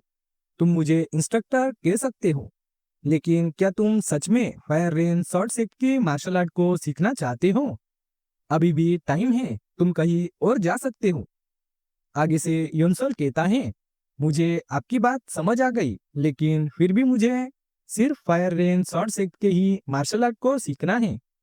योनसोल की बात सुन मास्टर जिनगाक फ्लोर पर एक जोरदार किक मारता है, जिसकी वजह से उनके पीछे एक फ्लैग निकल आता है। उसकी तरफ फिंगर पॉइंट करते हुए वो कहते हैं, ये इंट्रोडक्टरी फॉर्म और प्रैक्टिकल मेथड है फायर रेन 13 फॉर्म का। इसको स्टडी करो और खुद से ट्रेन करो। उस फॉर्म को देख योनसोल हैरान हो गया था और कहता है, आखिर मुझे इसके साथ क्या करना होगा? आगे से मास्टर जिनगा कहते हैं, तुम्हारे कहने का क्या मतलब? क्या तुम्हें शॉर्ट मैनुअल पढ़ना नहीं आता? इस पर योनसोल हाँ कहता है, जिसे सुन मास्टर जिनगाक भी बहुत शॉक्ट हो गए थे। उनकी तो हवाइयाँ उड़ गई थी। आगे योनसोल कहता है, यहाँ पर आने से पहले मैंने कभी भी स्वॉर्डमैनशिप को सीखा नहीं है। इस बात को सुन मास्टर जिनगाक के तोते उड़ गए थे। वो भी सोच में पड़े थे, आखिर ये कमीना यहाँ तक पहुंचा तो पहुंचा कैसे? आगे मास्टर जिनगाक कहते हैं, क्या तुमने सच में कोई स्वॉर्डमैनशिप नहीं सीखी? आगे से योनसोल अपना सिर खुजाते हुए हाँ कहता है। इसको सुन मास्टर जिनगाक मन में कहते हैं, रिकॉर्ड में भी इसके बारे में कुछ लिखा नहीं है और सेकंड ट्रायल में भी इसने कोई स्पेसिफिक मार्शल आर्ट को यूज नहीं किया। भले ही वो किसी भी बेसिक स्वॉर्डमैनशिप को नहीं जानता, लेकिन दूसरी तरफ सेकंड ट्रायल की उसकी ऑब्जर्वेशन स्किल और रिफ्लेक्सेस और केव चूज करते टाइम उसकी इनसाइट, अगर वो बिना कुछ सीखे इस लेवल पर है, अगर हमने उसको प्रॉपरली ट्रेन किया तो वो पूरे वर्ल्ड में तबाही मचा देगा, आग लगा देगा आग। आगे वो इंसोल से कहता है, भले ही तुम्हें शॉर्ट स्टेप नहीं दिख सकते, फिर भी तुम इसको पढ़ सकते हो। इसे सुन युनसोल उसको पढ़ने लगता है, जहाँ पर लिखा था full body relaxation flow into one. इसका मतलब समझाते हुए मास्टर जिनगा कहते हैं, स्वॉर्डमैनशिप करते टाइम अपनी बॉडी को रिलैक्स करो और अपनी फ्लेक्सिबिलिटी को यूज करो। तुम्हें स्पेसिफिकली अपनी कोर और वेस्ट को रिलैक्स करना होगा। इसे सो न्यूनसोल एक अजीब सा पोज बना लेता है। उसे देख मास्टर जिंगा कहते हैं, ये कमीना तो नल्ला है, लगता है मुझे इसको बेसिक से सब कुछ सिखाना होगा। और यूनसोल को बताने लगता है, ऐसे खड़े हो जाओ, अपनी बॉडी और माइंड को कंट्रोल करो।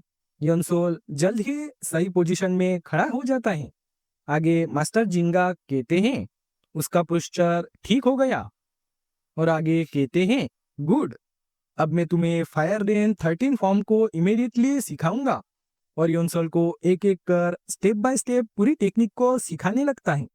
और जल्द ही योनसोल उस फायर रेन 13 स्वॉर्डमैनशिप को सीख लेता है और अच्छे से परफॉर्म करने लगता है। उसे देख मास्टर जिंगाक अपने मन में कहते हैं, एज एक्सपेक्टेड वो सच में जीनियस है। और योनसोल से कहता है, ठीक है, अब यहाँ पर एक एनिमी है ऐसा इमेजिन करो और अपनी फायर रेन 13 फॉर्म को उस पर यूज करो। ये एक एग्जाम है, तुम्हें इंटरमीडिएट चेंबर में जाने के लिए तुम्हारे बेसिक मूव्स के शॉर्ट इंटेट को परखा जाएगा। आगे योनसोल मन में कहता है, एग्जाम, ये अपॉर्चुनिटी मैंने सोचा उससे पहले आ गई, मुझे खुद को हर हाल में साबित करना होगा। और वो मास्टर जिंगा की बात को याद कर खुद के सामने एक इमेजिनरी एनिमी को क्रिएट कर लेता है और शॉर्ट निकालकर अपनी फायर वेन 13 फॉर्म की first technique tearless world wing को यूज करता है। मास्टर जिंगा साइड में खड़े योनसोल को देख रहे थे। तभी योनसोल फायर रेन 13 फॉर्म की थर्ड टेक्निक फॉगी ड्रिफ्टिंग को यूज कर उस एनिमी पर शॉर्ट स्लैशेस लगाने लगता है। योनसोल को टेक्निक परफॉर्म करता देख मास्टर जिंगा शॉक्ड हो गए थे। स्मोकी ड्रिफ्टिंग क्लाउड, ये टेक्निक यूजुअली सॉफ्ट स्पिरिटेड होती है, लेकिन जिस तरह से योनसोल इस टेक्निक को यूज कर रहा है ये काफी स्ट्रेंज और शार्प है। उसकी कॉन्शियसनेस चेंज हो गई। शॉर्ट टेक्निक के बेसिक मूव्स को चेंज करना ये सिर्फ एक ग्रैंड मास्टर के लिए पॉसिबल है, लेकिन उसकी ये मूव्स किलिंग इंटेंट से भरी हुई है, जैसे वो अपने मास्टर या फिर अपने पेरेंट्स के एनिमी को फेस कर रहा हो। उसने फायर रेन 13 फॉर्म टेक्निक को पूरी तरह से चेंज कर दिया। आखिर उसने किस टाइप की हेल लाइफ को जिया है। आगे यूनसोल अपने मन में कहता है, ये स्ट्रेंज है, मेरे फिंगर टिप का फ्लो मेरे शॉर्ट पाथ को चेंज कर रहा है। क्या इसका रीजन वाइल्ड बीस्ट पाथ है? जितना ज्यादा मैं फायर रेन 13 फॉर्म को यूज कर रहा हूँ मेरी वाइल्ड बीस्ट पाथ की सेंसेस और ज्यादा शार्पन हो रही है। मुझे उन दोनों को कंप्लीटली फ्यूज करना होगा। अगर मैंने ऐसा कर दिया तो ये स्वॉर्डमैनशिप फायर रेन 13 फॉर्म से कंप्लीटली डिफरेंट हो जाएगी। मुझे जल्द से ओरिजिनल शॉर्ट बेसिक पर लौटना होगा। तभी वो कुछ देर बहुत ज्यादा शॉक्ड हो गया था। उसके सामने ग्रैंडफादर के किलर की इमेजिनेशन आ खड़ी हो गई थी।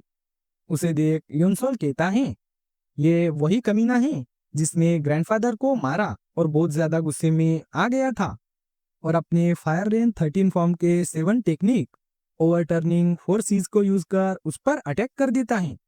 और आगे देख कहता है, उसकी मूवमेंट काफी ज्यादा फास्ट है, जितने भी लोगों से मैं अब तक मिला उन सभी से ज्यादा फास्ट। तभी वो किलर अपनी शॉट बाहर निकाल लेता है और योनसोल पर अटैक कर देता है। वो अटैक सीधा योनसोल की गर्दन को ही हिट होने वाला था। उसे योनसोल डॉज कर लेता है और आगे कहता है, मैं उसे भागने के लिए स्पेस नहीं दे सकता, मुझे सारी टेक्निक को एक साथ यूज करना होगा। और आगे बढ़कर सभी टेक्निक को कंबाइन कर उस किलर पर अटैक कर देता है।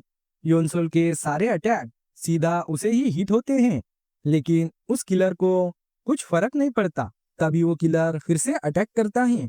उसका अटैक सीधा योनसोल के हाथ पर हिट होता है और उसके अटैक की वजह से योनसोल के दोनों हाथ कटकर अलग हो जाते हैं। तभी योनसोल की इमेजिनेशन खत्म हो जाती है।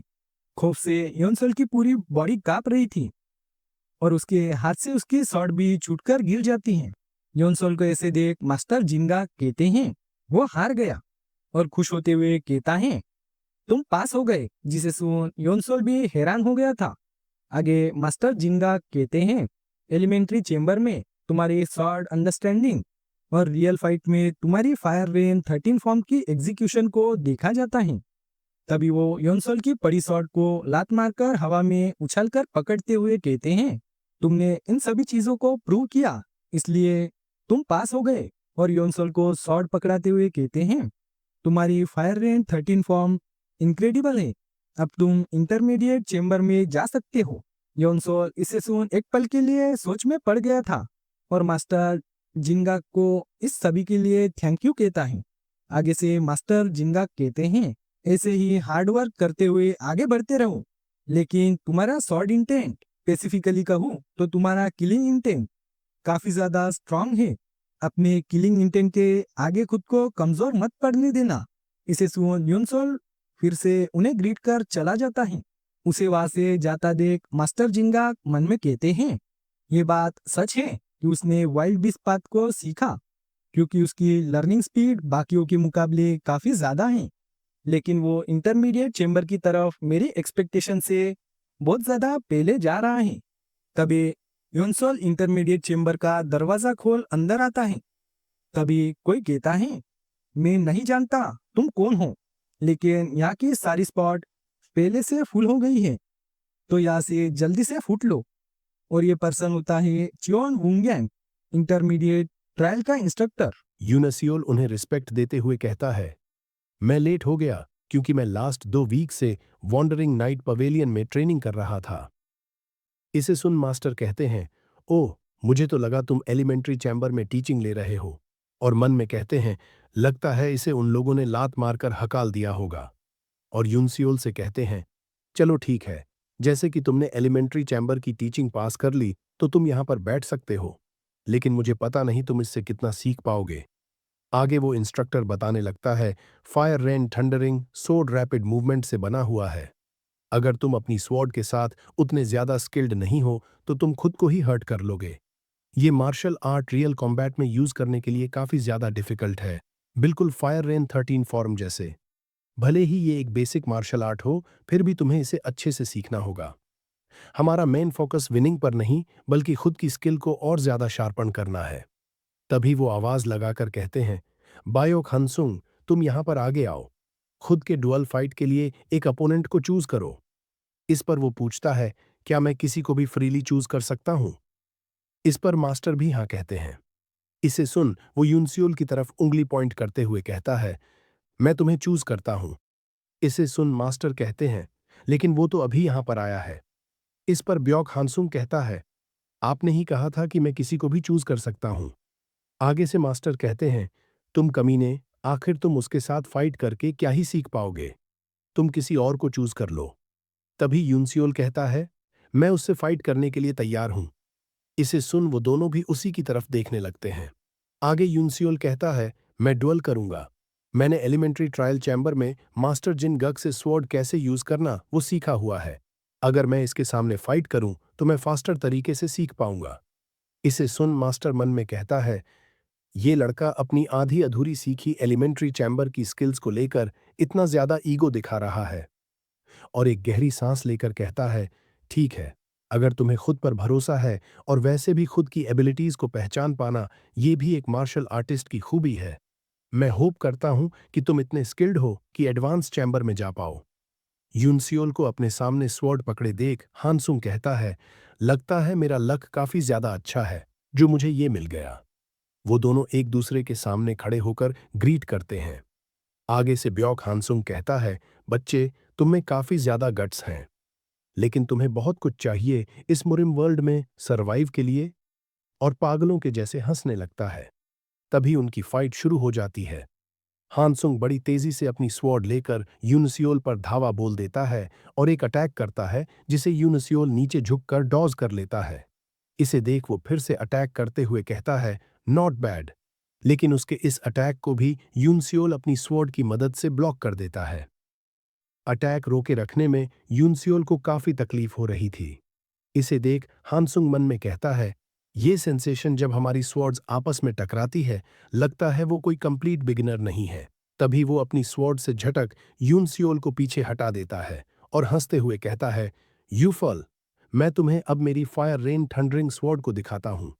इतना कहकर वो फायर रेन थंडरिंग स्वॉर्ड को यूज कर यूनसियोल पर काफी सारी थंडर स्लैशेस लगाने लगता है। यूनसियोल को परेशानी में देख वो काफी खुश था, लेकिन यूनसियोल उसके हर एक अटैक से काफी नजदीक से डॉज कर रहा था। इसे देख हानसुंग और ज्यादा चिढ़ जाता है और कहता है, वो कमीना मेरे सारे अटैक को डॉज कर रहा है। तभी मास्टर को दिखाते हैं, वो अपने मन में कहते हैं, ब्योक हानसुंग वो स्वॉर्ड के साथ उतना ज्यादा स्किल्ड नहीं है। लेकिन दूसरी तरफ वो लड़का वो स्पीड के साथ सिर्फ डॉजिंग ही नहीं कर रहा, ऐसे लगता है कि वो आने वाली एक मूव को पहले से ही प्रिडिक्ट कर रहा है। क्या उसने सच में वाइल्ड बीस्ट पाथ को सीखा है? Wild beast path elementary martial art है वॉन्डरिंग बीस्ट पवेलियन की, जिसे सीखना और परफॉर्म करना काफी ज्यादा डिफिकल्ट है। जो पर्सन मार्शल आर्ट में मोस्ट एक्सपीरियंस हो वो इसे सीख सकता है। भले ही वो जीनियस गिफ्टेड बाय हेवन हो, फिर भी वो सिर्फ 2 वीक्स में इसे सीख नहीं सकता। तभी वो अपना पैर पटकते हुए कहता है, क्या तुम यहाँ सिर्फ डॉजिंग करने आए हो? ये डुअल तुम्हारे रिफ्लेक्सेस देखने के लिए नहीं है, बल्कि तुम्हारी स्वॉर्ड स्किल्स को चेक करने के लिए है।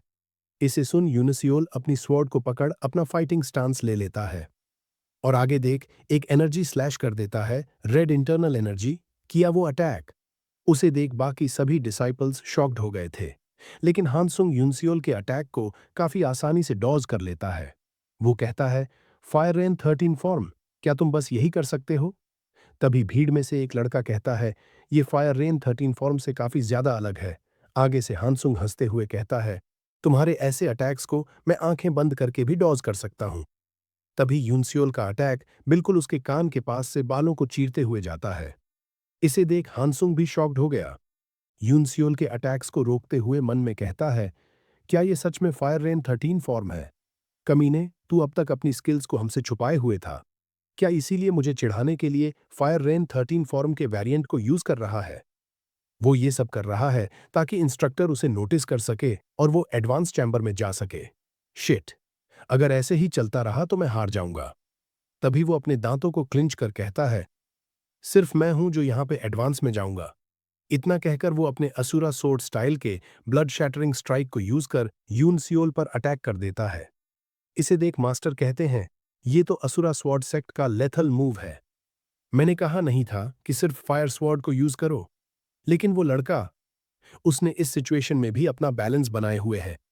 इसे देख लगता है मे बी सच में इस लड़के ने वाइल्ड बीस्ट को सीखा होगा। आगे से हानसुंग अटैक करते हुए कहता है, तुम काफी अच्छे से डॉज करते हो कमीने, लेकिन ये तुम्हारा एंड है। तभी वो अपनी bloody wind wording moon technique को यूज कर यूनसियोल पर अटैक कर देता है और वहां पर एक बहुत बड़ा धमाका हो जाता है, जिसे देख डिसाइपल के साथ साथ मास्टर भी शॉक्ड एक्सप्रेशन के साथ उधर ही देख रहे थे, क्योंकि यूनसियोल ने अपने fire rain 13 form infinite and boundless को यूज कर अपनी स्वॉर्ड सीधा हानसुंग के सीने में घुसा दी थी, जिसकी वजह से हानसुंग खून की उल्टी करते हुए फ्लोर पर धड़ाम से गिर जाता है। यूनसियोल खामोश अपनी जगह पर बस खड़ा था। तभी वो नीचे पड़े हानसुंग की तरफ एक कोल्ड एक्सप्रेशन के साथ देखने लगता है। बाकी डिसाइपल्स भी अचानक से हुए इस इंसिडेंट की वजह से शॉक्ड में थे। वो कहता है, क्या सच में हानसुंग मर गया? तभी यूनसियोल आगे बढ़कर अपनी स्वॉर्ड वापस रख देता है। मास्टर हानसुंग के पास आकर देखते हुए कहते हैं, ये तो मर गया। इसे ठीक वाइटल पॉइंट पर हिट किया गया है, जिसकी वजह से ये एक वार में ही खत्म हो गया। आगे वो यूनसियोल से पूछते हैं, क्या तुम हमेशा से वॉन्डरिंग नाइट पवेलियन के डिसाइपल थे? इस पर यूनसियोल मना कर देता है। आगे से मास्टर कहते हैं, तो तुम ये कहना चाहते हो कि तुमने वाइल्ड बीस्ट पाथ को बस 2 वीक्स में सीख लिया? आगे से यूनसियोल कहता है, मैंने बस बेसिक्स को ही सीखा है। इसे सुन मास्टर स्मर्क करते हुए कहते हैं, अब क्या वॉन्डरिंग नाइट पवेलियन वालों ने अपने डिसाइपल्स को झूठ बोलना भी सिखाया है? इसे सुन यूनसियोल अपनी सफाई देने लगता है, जिसे बीच में ही रोकते हुए मास्टर कहते हैं, मुझे एक्सक्यूजेस नहीं सुनने, अब इस एरिया को जल्दी से क्लीन करो। बाकी डिसाइपल्स आपस में बातें कर रहे थे। उसने एक नॉर्मल स्पैरिंग सेशन के बीच में मर्डर कर दिया। आखिर ये क्या ही नॉनसेंस है? क्या उसे इसके लिए पनिश नहीं किया जाएगा?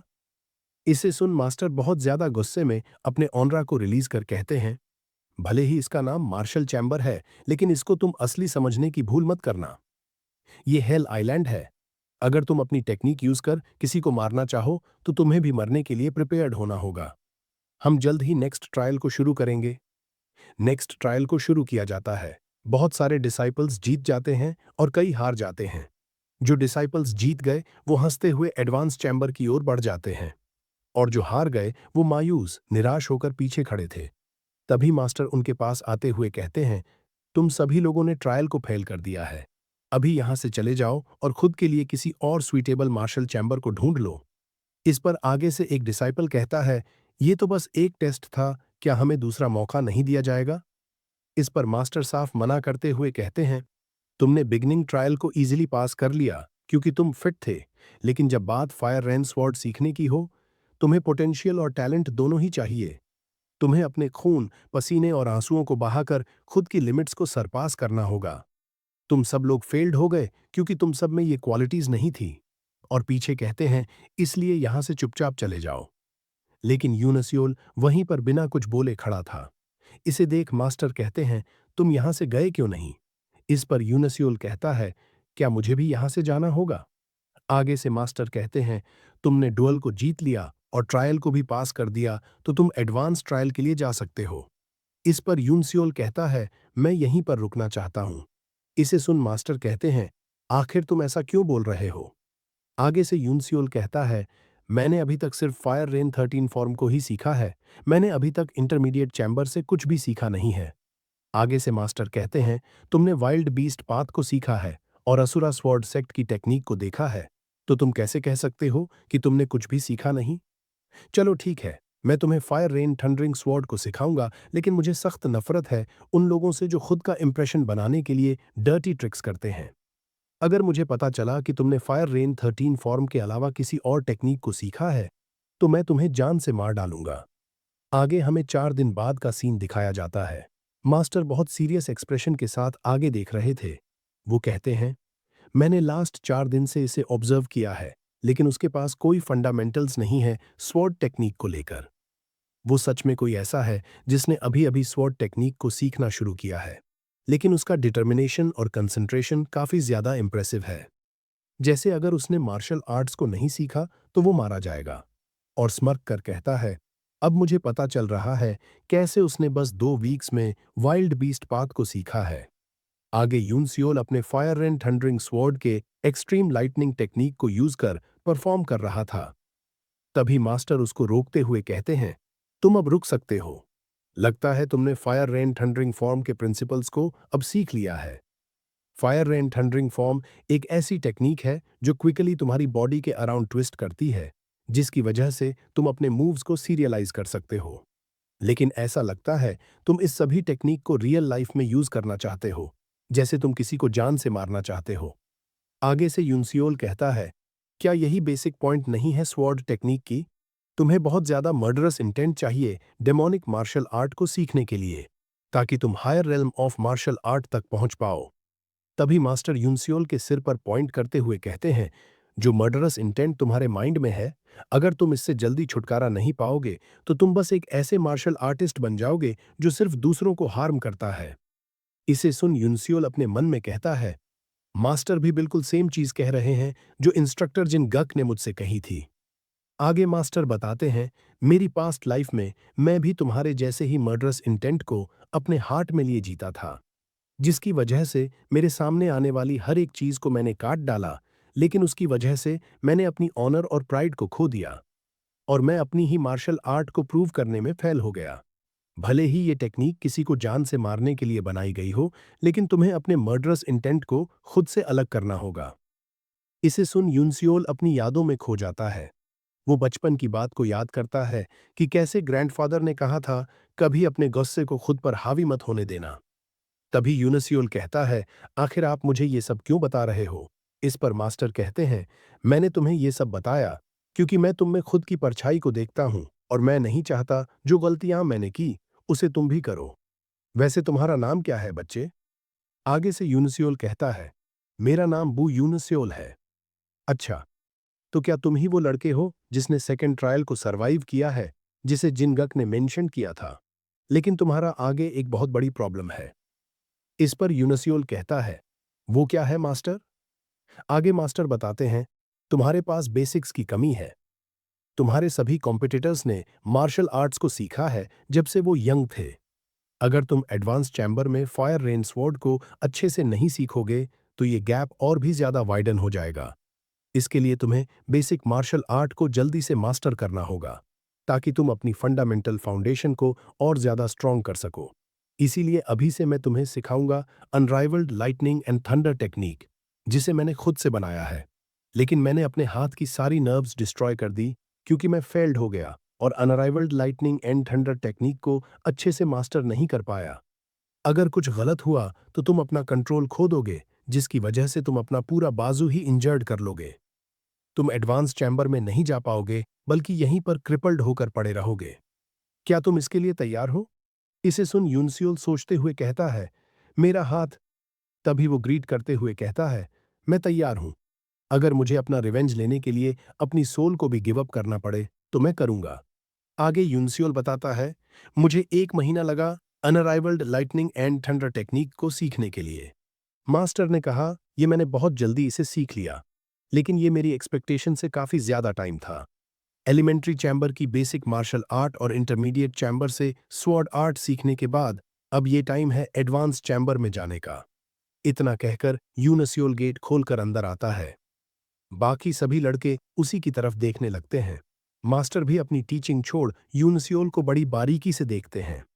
तभी यूनसियोल कहता है, ये एडवांस चैम्बर सच में काफी ज्यादा डिफरेंट ऑनरा एमिट कर रहा है। मुझे ट्रेनीज में एक डिफरेंट फेरोसिटी महसूस हो रही है।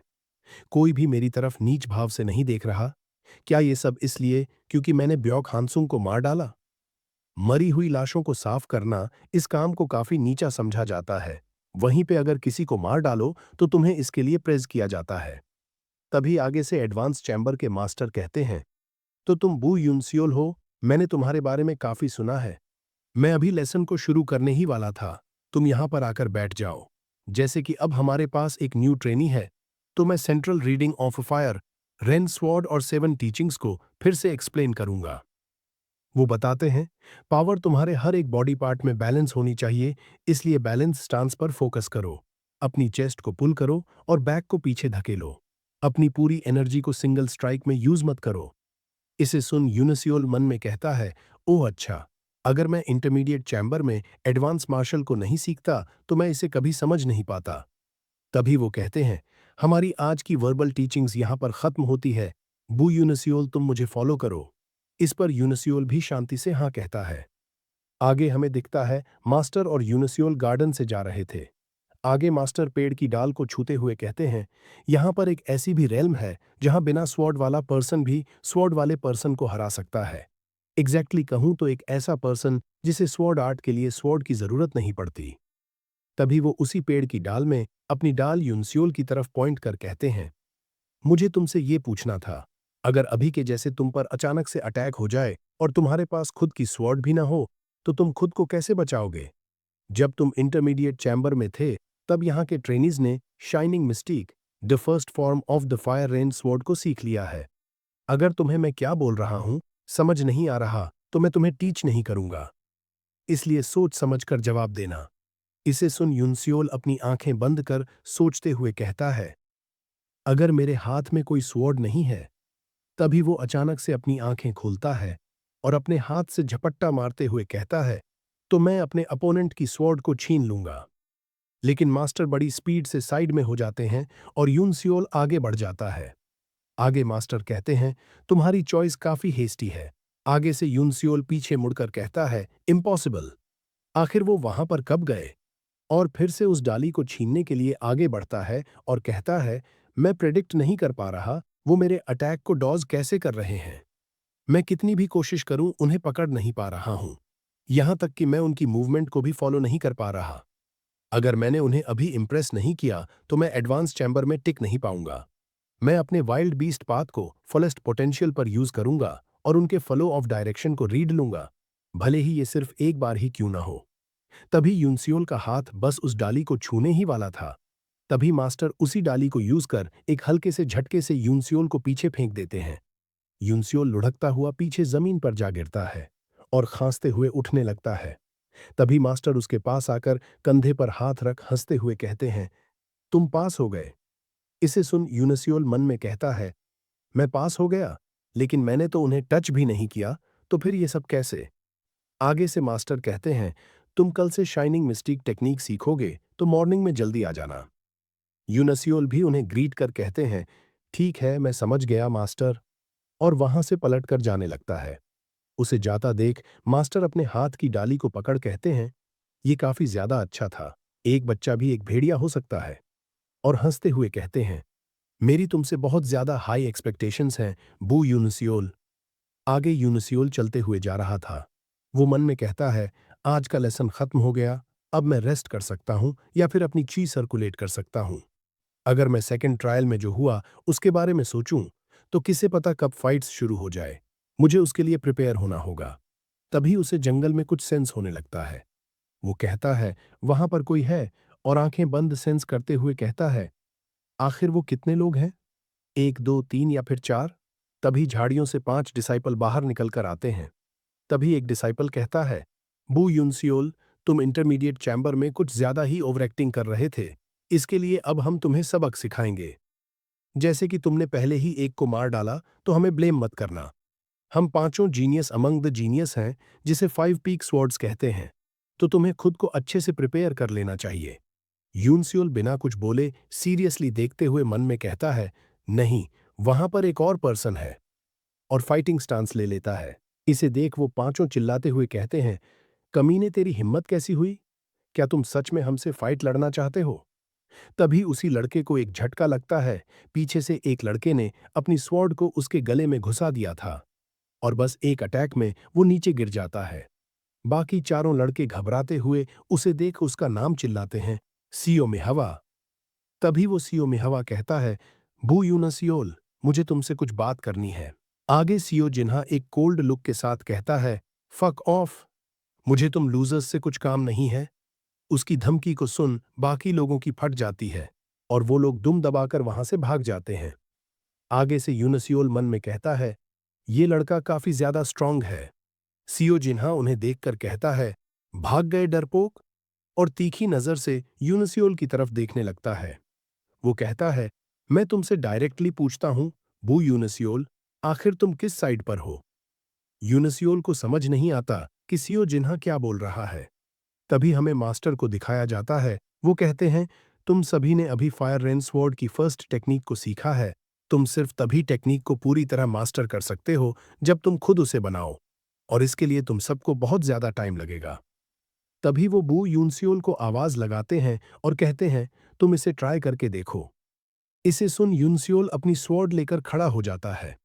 वो खुद को शांत करते हुए एक गहरी सांस लेता है, और खुद को तैयार करते हुए अपनी स्वॉर्ड टेक्निक को परफॉर्म करने लगता है। वो अपनी स्वॉर्ड को काफी तेजी से घुमा रहा था और फिर अपनी टेक्निक को खत्म करता है। यूनसियोल की स्वॉर्ड टेक्निक की वजह से फ्लोर पर स्वॉर्ड के निशान छप गए थे।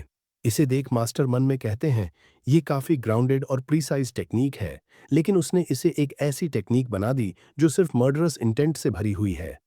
तभी वो कहते हैं, यूनसियोल, तुम वापस आ जाओ। नेक्स्ट सियो जिन्हा, तुम यहां पर आकर अपनी टेक्निक को परफॉर्म करो। इसे सुन सियो जिन्हा अपनी जगह उठकर आगे आने लगता है। यूनसियोल उसे काफी बारीकी से देख रहा था। तभी सियो जिन्हा अपनी स्वॉर्ड को पकड़ अपने डार्क ऑनरा को रिलीज करता है। इसे देख यूनसियोल कहता है, ये है सियो जिन्हा। उसने ऐसी टेक्निक को शो कराया जो कि बिल्कुल मेरी टेक्निक को अपोज करती है, जैसे वो मुझे किसी बात के लिए वॉर्न करना चाहता हो। तभी सीन प्रेजेंट पर शिफ्ट होता है। यूनसियोल कहता है, तुम्हारे कहने का मतलब क्या? किसकी साइड में हूं? इस पर सियो जिन्हा चिल्लाते हुए कहता है, ये डम्ब एक्टिंग बंद करो, क्योंकि मुझे पता है यहां पर हर कोई डेमोन मास्टर बनने के लिए नहीं आया है। इसे सुन यूनसियोल सोच में पड़ गया था। वो कहता है, 10 डेमोनिक सेक्ट की मार्शल आर्ट सीखना ये काफी अच्छी अपॉर्चुनिटी है, लेकिन पार्टिसिपेटिंग का एक्चुअल रीजन काफी ज्यादा टेरिबल है, क्योंकि ये भले ही एक ग्रेट अपॉर्चुनिटी हो, लेकिन साथ ही साथ किसी को पकड़ने के लिए बिछाया हुआ एक सीक्रेट ट्रैप भी है। तभी वो कहता है, क्या यहां पर कोई स्पाई है?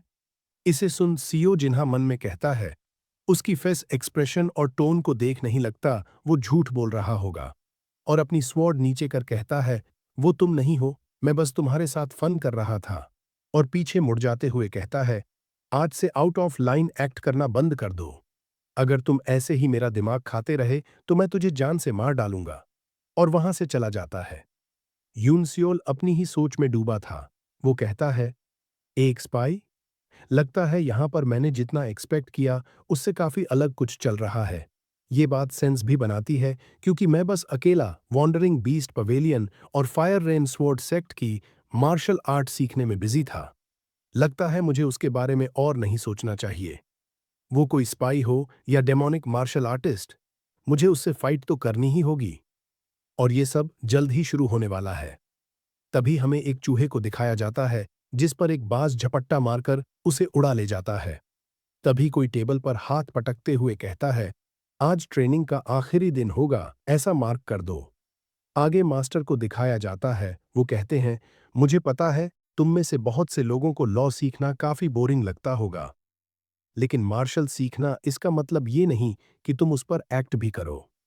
मुझे यकीन है मैंने जो भी लॉ तुम्हें सिखाया है उसे अच्छे से एनालाइज करोगे और मुरिम वर्ल्ड को एक स्टेपिंग स्टोन की तरह सर्व करोगे। तो फिर ठीक है, तुम्हारी आगे की जर्नी के लिए गुड लक। तभी घंटी की आवाज होती है जो पूरे हेल आइलैंड में गूंजने लगती है। इसे सुन डिसाइपल कहते हैं, आखिर अब ये क्या हो रहा है? तभी मास्टर जोर से चिल्लाते हुए कहते हैं, ये राइट टाइम है। तुम्हें जल्दी से जल्दी स्टोन माउंटेन जो हेल आइलैंड के सेंटर में है वहां पे जाना होगा। आगे हमें स्टोन माउंटेन का सीन दिखाया जाता है। सारे डिसाइपल्स वहां पर लाइन में खड़े थे और उनके सामने खड़े थे हेड इंस्ट्रक्टर। तभी उनका सबॉर्डिनेट कहता है, सारे डिसाइपल्स यहां पर आ गए हैं। यूनिसियोल भी वहां पर खड़ा उन्हीं की देख रहा था।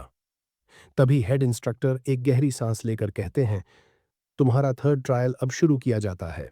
थर्ड ट्रायल का नाम सुनकर सभी कैंडिडेट शॉक्ड हो गए थे।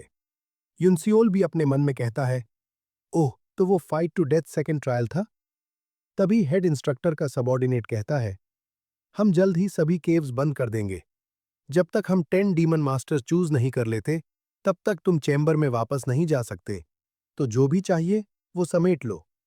तभी एक बच्चा कहता है, 10 डीमन मास्टर कैसे सेलेक्ट किए जाएंगे?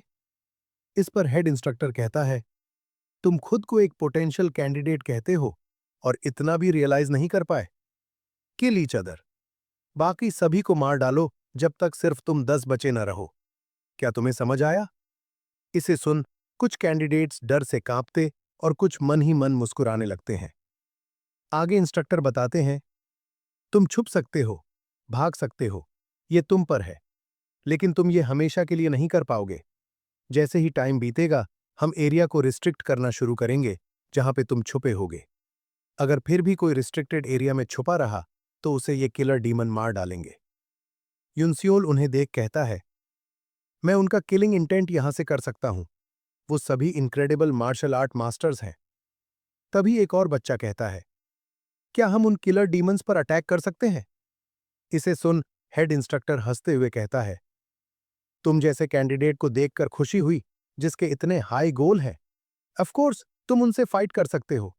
अगर तुमसे हो पाए तो तुम उन्हें मार भी सकते हो। अगर कोई किलर डीमंस को मार पाया तो वो immediately one of the 10 demon master बन जाएगा। इसीलिए इन डीमन मास्टर्स को मारना बाकी सभी को मारने से ज्यादा हार्ड है। याद रखना, तुम टीम अप कर सकते हो या फिर किसी पर एम्बुश कर सकते हो। और चिल्लाकर कहते हैं, जाओ और एक दूसरे को जान से मार डालो। यही वो रास्ता है जिससे तुम one of the 10 demon master बन सकते हो। हर तरफ सन्नाटा हो जाता है और सभी लोग भागकर जाने लगते हैं। यूनसियोल भागकर जाते हुए कहता है, मुझे जल्दी जाना होगा। मैंने बहुत सारे ट्रेनीज का अटेंशन ग्रैब कर लिया है। अगर मैं यहां से जल्दी नहीं गया तो पहले के जैसे वो ग्रुप बनाकर मुझ पर अटैक कर देंगे। पहले मुझे सेफ प्लेस पर जाना होगा और अभी के लिए सबसे सेफेस्ट जगह ये है। और वो वॉन्डरिंग बीस्ट पवेलियन के एरिया में आ जाता है। तभी वो रुकते हुए कहता है, ये ग्राउंड पहले से डिफरेंट लग रहा है। जमीन पर हाथ लगाकर वाइल्ड बीस्ट पाथ को यूज कर महसूस करते हुए कहता है, कोई तो आ रहा है। तभी झाड़ियों से एक लड़का निकलकर आते हुए कहता है, हेल्प, कोई तो मुझे मारना चाहता है। यूनसियोल अपनी स्वॉर्ड लेकर तैयार खड़ा था। वो लड़का यूनसियोल के सामने आकर रुकता है और हाँफते हुए कहता है, अगर तुमने मेरी हेल्प की तो मैं तुम्हें पे बैक जरूर करूंगा। यूनसियोल उसे देख मन में कहता है, क्या ये कोई ट्रिक है? नहीं, उसके घाव रियल है। वहां पे 3 और लोग इसके पीछे आ रहे हैं। क्या वो एक टीम है? मैं किसी प्रॉब्लम में नहीं पड़ना चाहता, लेकिन ये लड़का मेरी लोकेशन को रिवील कर देगा। लगता है अब मेरे पास कोई ऑप्शन नहीं है। युनसियोल जमीन के अंदर बने हुए अपने सीक्रेट हाइडआउट को ओपन करता है और वो दोनों भी वहां पर छुप जाते हैं। तभी वो तीनों लड़के वहां पर आकर कहते हैं, वो लोग कहां पर गए? ऐसा नहीं हो सकता, वो यहां से एस्केप कर गए। तभी पीछे खड़ा लड़का बोलता है, मैं उस हरामी को जरूर से मार डालूंगा। इस पर आगे वाला लड़का कहता है, वो लोग ज्यादा दूर नहीं गए होंगे, चलो जल्दी चलते हैं। उनके जाने के बाद दिखाया जाता है, थोड़ी देर बाद युनसियोल बाहर निकलकर देखने लगता है, कोई है तो नहीं। तभी वो लड़का भी खांसते हुए बाहर निकल आता है और जान बचाने के लिए थैंक यू बोलता है। युनसियोल अपनी सोच में कहता है, ये होल मास्टर सावू ने सिर्फ मेरे छुपने के लिए नहीं बनाया था। जब मैं अंदर था, मैं सेंस कर पा रहा था वाइल्ड बीस्ट पाथ की सेंसेशन नॉर्मल से ज्यादा एक्सपैंड हो गई है। उन लोगों के पैरों की आवाज, उन लोगों की स्वॉर्ड चलाने की आवाज, वाइब्रेशन के जरिए मैं सब कुछ सेंस कर पा रहा था, जैसे मैं अपनी आंखों से ही देख पा रहा हूं। वाइल्ड बीस्ट पाथ जो वाइब्रेशन को यूज करती है, लगता है वो मुझे ये सिखाना चाहते थे। चलो छोड़ो उस बात को अब, और आगे खड़े उस लड़के की तरफ घूर कर देखने लगता है। आगे से वो लड़का कहता है, मैं जुम चोलियोंग हूं, ब्लड सेक्ट से। क्या मैं तुम्हारा नाम जान सकता हूं? लेकिन युनसियोल उसे बिना भाव दिए आगे बढ़ने लगता है। जियोम उसे रोकते हुए कहता है, जैसे ही मैं फॉरेस्ट से निकला, थर्ड ट्रायल शुरू हो गया था। मैं बहुत डर गया क्योंकि वो लोग मेरा पीछा कर रहे थे। अगर तुम्हें कोई प्रॉब्लम नहीं तो क्या मैं तुम्हें ज्वाइन कर सकता हूं? तुमने पहले मुझे छुपने के लिए मदद की, तो मुझे लगता है तुम ट्रस्टवर्दी हो। और युनसियोर के साथ आगे बढ़ने लगता है। पूरे हेल आइलैंड में खून खराबा शुरू था। युनसियोल अपना हाथ जमीन पर रखकर महसूस कर कहता है, हमें दूसरा रास्ता लेना होगा, आगे फाइट चल रही है। इस पर जियोम कहता है, वाह, तुम वाइब्रेशन भी फील कर सकते हो, क्या मुझे सिखाओगे? लेकिन युनसियोल पलटकर दूसरे रास्ते जाने लगता है। तभी कोई बोलता है, चाहे मुझे अपनी जान भी बेचनी क्यों न पड़े, फिर भी मैं अपने दोस्तों का बदला लूंगा। इस बात को सुन युनसियोल को ग्रैंडपा और खुद के बदले का ख्याल फ्लैश होता है, जिसे याद कर वो रुकता और पीछे पलट कहता है, प्लान में चेंज है, अब हम बैटल को ज्वाइन करेंगे। वो दोनों झाड़ियों में छुपकर आगे देख रहे थे, लेकिन एक पर्सन उनके ऊपर पेड़ पर बैठा था। वो तेजी से युनसियोल पर अटैक करता है, लेकिन युनसियोल उसके अटैक को अपनी स्वॉर्ड से ब्लॉक कर डालता है। इसे देख वो पर्सन बोलता है, क्या तुम भी एक असासिन हो? लेकिन युनसियोल बिना कुछ बोले आगे बढ़ता है और अपनी टेक्निक को यूज कर उसे बीच में से ही फाड़ डालता है। आगे उसकी बॉडी की तरफ देख कहता है, एक असासिन टेक्निक खुद को हाइड करने की, ये काफी ज्यादा अनोइंग है। क्या मैंने वाइल्ड बीस्ट पाथ को सीखा नहीं? युनसियोल फिर से झाड़ियों से आगे देखने लगता है और कहता है, वो लोग अभी भी फाइट कर रहे हैं, और किलिंग इंटेंट रिलीज कर कहता है, अगर मैं उसे उन असासिनों से बचा लूं, तो क्या वो मुझे बता पाएगा बदला लेने के बाद कैसा फील होता है? आगे घुटनों पर बैठा इंजर्ड लड़का उसे देख एक और पर्सन कहता है, ये खत्म हो गया, इसको मार डालो और यहां से चलो। इस पर दूसरा पर्सन बोलता है, मैं तुम्हें रिस्पेक्ट के साथ मारूंगा क्योंकि तुम ही आखिरी बचे हुए हो। तभी युनसियोल झाड़ियों से निकलकर सीधा उस लड़के पर अटैक कर देता है, जिसे वो लड़का ब्लॉक कर देता है और कहता है, क्या यहां पर और भी कोई था? तभी कोई युनसियोल के पीछे से निकल अटैक करता है, लेकिन युनसियोल नीचे झुककर डॉज कर लेता है, जिसकी वजह से वो अटैक सीधा आगे खड़े लड़के की गर्दन पर हिट होता है। इसे देख वो लड़का युनसियोल को गालियां देने लगता है। बाकी सारे बचे लोग युनसियोल को पूरी तरह से घेर लेते, जिसे देख युनसियोल थोड़ा सा नर्वस हो गया था। तभी वो एक और मास्क मैन पर अटैक करता है और फिर से उन लोगों से फाइट करने लगता है। इसे देख एक मास्क मैन गुस्से में आगे बढ़ते हुए कहता है, मर जा कमीने। और तभी युनसियोल के मुंह पर खून के छींटे गिरते हैं। उस लड़के पर किसी ने पीछे से अटैक किया था, जिसकी वजह से वो काफी इंजर्ड हो गया था। तभी वही पहले वाला इंजर्ड लड़का जिसे युनसियोल बचाने आया था, वो उस मास्क मैन को बीच में फाड़कर दो टुकड़े कर डालता है। खून में सना हुआ वो काफी डरावना लग रहा था। तभी वो मास्क मैन की बॉडी को देख पागलों की तरह हंसने लगता है और कहता है, फाइनली मैंने अपना रिवेंज ले लिया, और धड़ाम से जमीन पर गिर जाता है। झाड़ियों में छुपा ग्योम कहता है, क्या सब ओवर हो गया? यूनसियोल उस लड़के को चेक कर रहा था। तभी पीछे से ग्योम कहता है, यूनसियोल, तुम काफी ज्यादा स्किल्ड हो, लेकिन तुम्हें अपना गार्ड डाउन नहीं करना चाहिए था, और अपना हिडन वेपन निकालकर यूनसियोल पर अटैक कर देता है। लेकिन उसका वो अटैक स्वॉर्ड से ब्लॉक हो गया था। यूनसियोल ने बिना देखे ही गेउम के अटैक को अपनी स्वॉर्ड से ब्लॉक कर दिया था। इसे देख गेउम भी शॉक हो गया। ये कैसे हुआ? यूनसियोल उसे पीछे झटक कहता है, ये सब तुम्हारा फॉल्ट है, मैं अपना सवाल उससे नहीं पूछ पाया। आगे से गेउम कहता है, तुम ये क्या बोल रहे हो बास्टर्ड, और तुम्हें मेरे बारे में कब पता चला? इस पर यूनसियोल कहता है, मुझे स्टार्टिंग से ये पता है। इसे सुन गेउम शॉक्ड हो गया था। आगे यूनसियोल बताता है, जब हम अंडरग्राउंड छुपे थे, मुझे रियलाइज हुआ कि तुम अपने कपड़ों में बंच ऑफ हिडन वेपन को छुपाए हुए हो।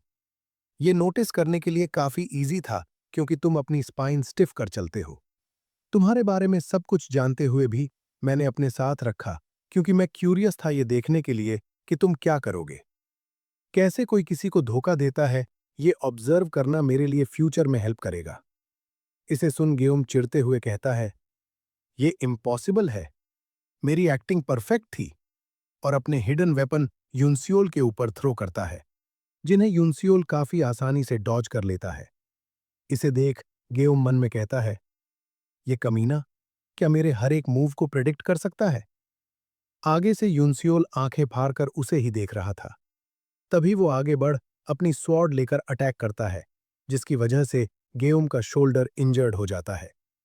तभी यूनसियोल कहता है, भले ही तुम्हारे पास बेस्ट हिडन वेपन्स हों, लेकिन इसका कोई फायदा नहीं अगर तुम पकड़े जाओ।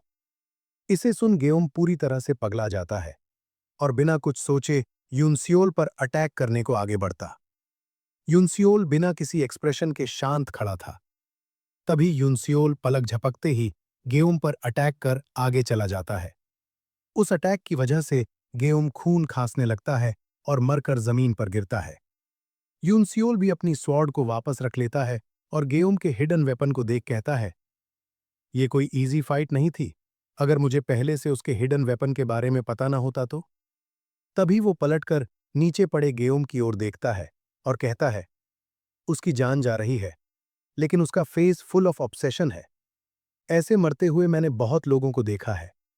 और आगे देखकर कहता है, लेकिन ये पर्सन कुछ अलग है, और उसी स्टार्टिंग वाले लड़के के पास जाकर बैठते हुए कहता है, उसने अपने रिवेंज के लिए आखिरी सांस तक फाइट की। आखिर कैसा फील होता होगा सक्सेसफुली रिवेंज लेने के बाद? क्या मेरा रिवेंज लेने के बाद मैं भी इसके जैसे स्माइल कर पाऊंगा? तभी वो खामोश हो जाता है और उस लड़के की स्वॉर्ड को उठाकर अपनी स्वॉर्ड के साथ कमर पर लटका देता है और आगे चलकर जाने लगता है। तभी काले साए में से निकलते हुए कोई कहता है, क्या ये वो है? उसने फायर रेन स्वॉर्ड सेक्ट की बेसिक टेक्निक को यूज कर उन सभी असासिनों को मार डाला। वो सच में टैलेंटेड है, लेकिन यहां पर उसके जैसे और भी बहुत सारे हैं। अगर उसने खुद को इम्प्रूव नहीं किया तो वो हेल आइलैंड पर सरवाइव नहीं कर पाएगा। आगे हमें नेक्स्ट दिन को दिखाया जाता है। यूनसियोल गहरी सांसें ले रहा था। उसको मारने के लिए कुछ लड़के पीछे पड़े थे। तभी एक कहता है, पीछा करो उसका, वो अकेला है, उसे छोड़ना मत। तभी एक लड़का अपनी विप को यूज कर यूनसियोल पर अटैक कर देता है, जिसे यूनसियोल साइड हटकर डॉज कर लेता है, लेकिन वो कंटिन्यू अटैक किए जा रहा था, जिसकी वजह से एक अटैक यूनसियोल को हिट होता है। यूनसियोल दांत क्लिंच कर कहता है, वो कमीने गिव अप नहीं करेंगे, और ऐसे ही चलता रैंक तो मैं आखिर में मारा जाऊंगा। मुझे कुछ न कुछ तो सोचना होगा। तभी हमें पहाड़ी पर किसी की परछाई को दिखाया जाता है। वो हेड इंस्ट्रक्टर और उसका सबॉर्डिनेट थे। तभी वो कहता है, अब कुछ कैसा चल रहा है? इस पर सबॉर्डिनेट रिपोर्ट करता है, 86 ट्रेनीज में से 41 अभी अलाइव है। इसे सुन हेड इंस्ट्रक्टर कहता है, 41 जिंदा है, और वो भी 3 दिन के बाद? यूनसियोल उन लड़कों से भाग रहा था। आगे हेड इंस्ट्रक्टर कहता है, जो भी बचे हुए हैं वो लोग काफी ज्यादा स्किल्ड है और यही राइट टाइम है जब हम उनकी स्किल्स को टेस्ट करें।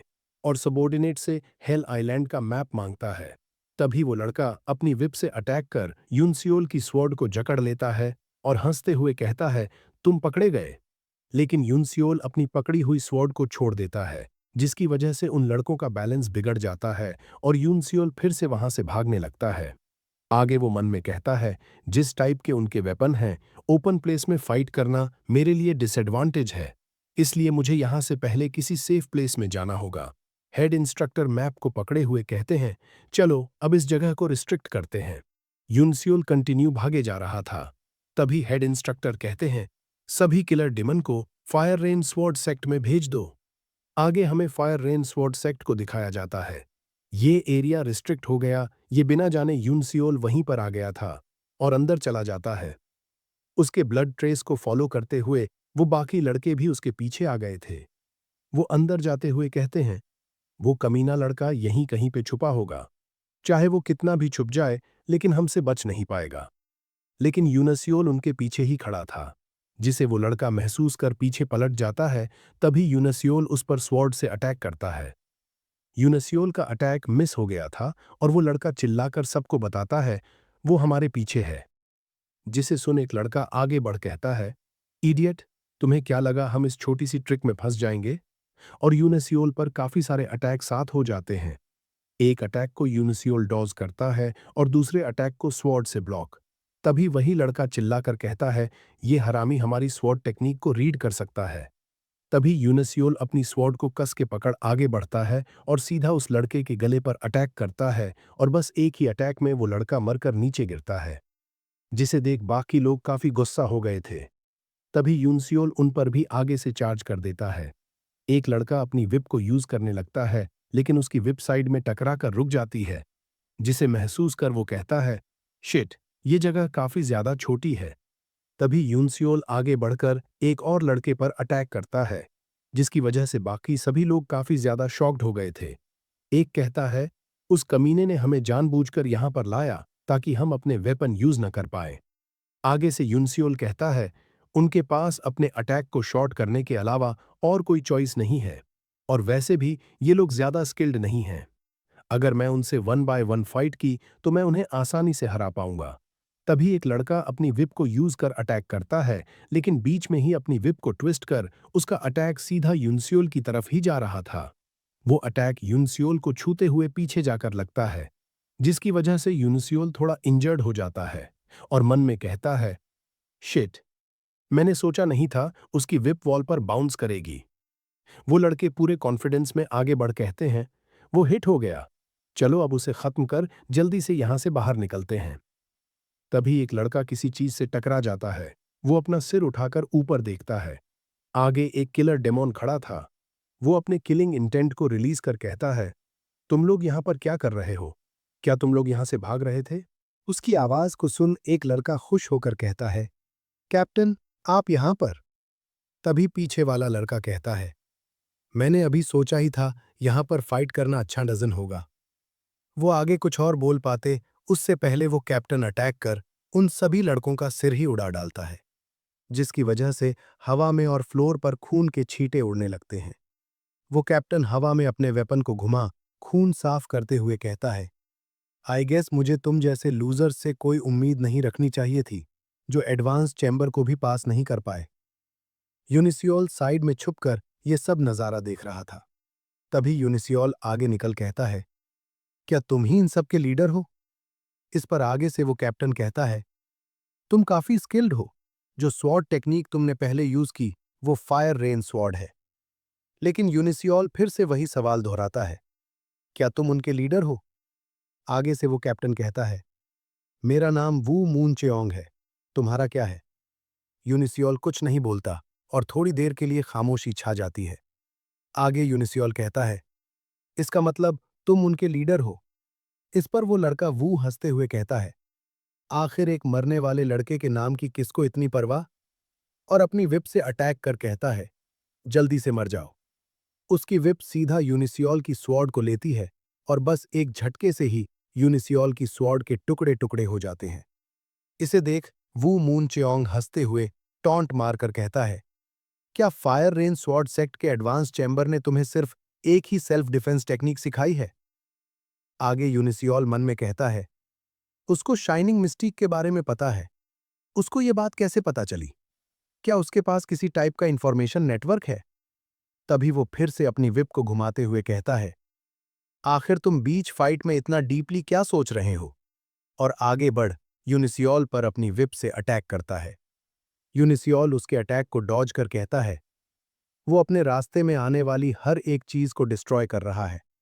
इस जैसे किसी के साथ क्लोज रेंज में फाइट करने से भी कोई फायदा नहीं, और भागकर अपने और मून चेओंग के बीच डिस्टेंस बनाने लगता है। तभी एक अटैक आकर यूनिसियोल को हिट होता है, जिसकी वजह से यूनिसियोल थोड़ा पीछे घसीट जाता है और अपनी स्वॉर्ड पकड़ फाइटिंग पोज लेकर खड़ा हो जाता है।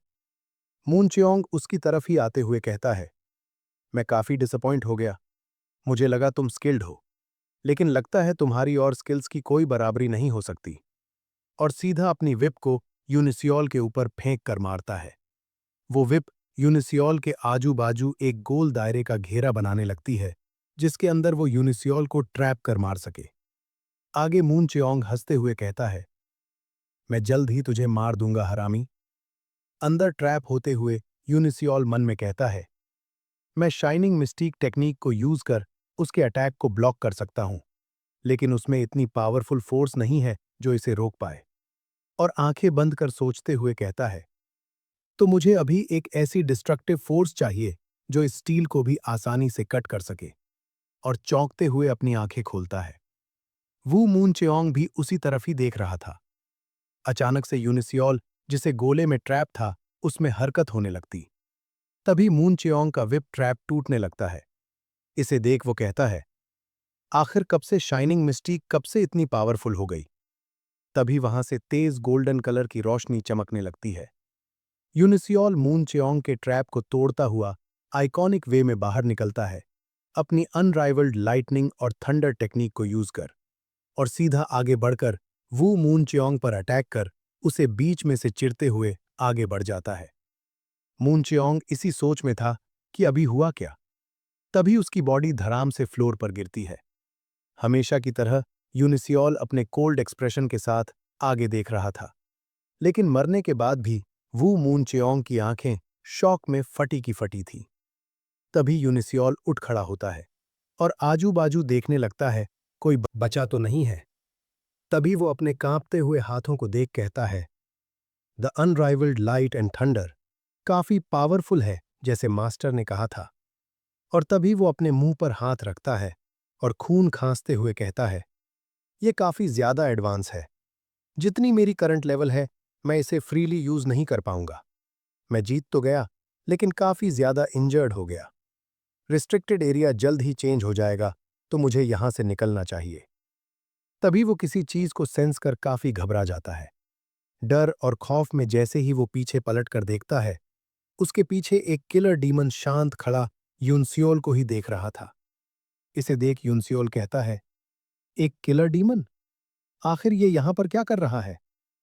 क्या ये जोन रिस्ट्रिक्टेड हो गया जब मैं फाइट कर रहा था?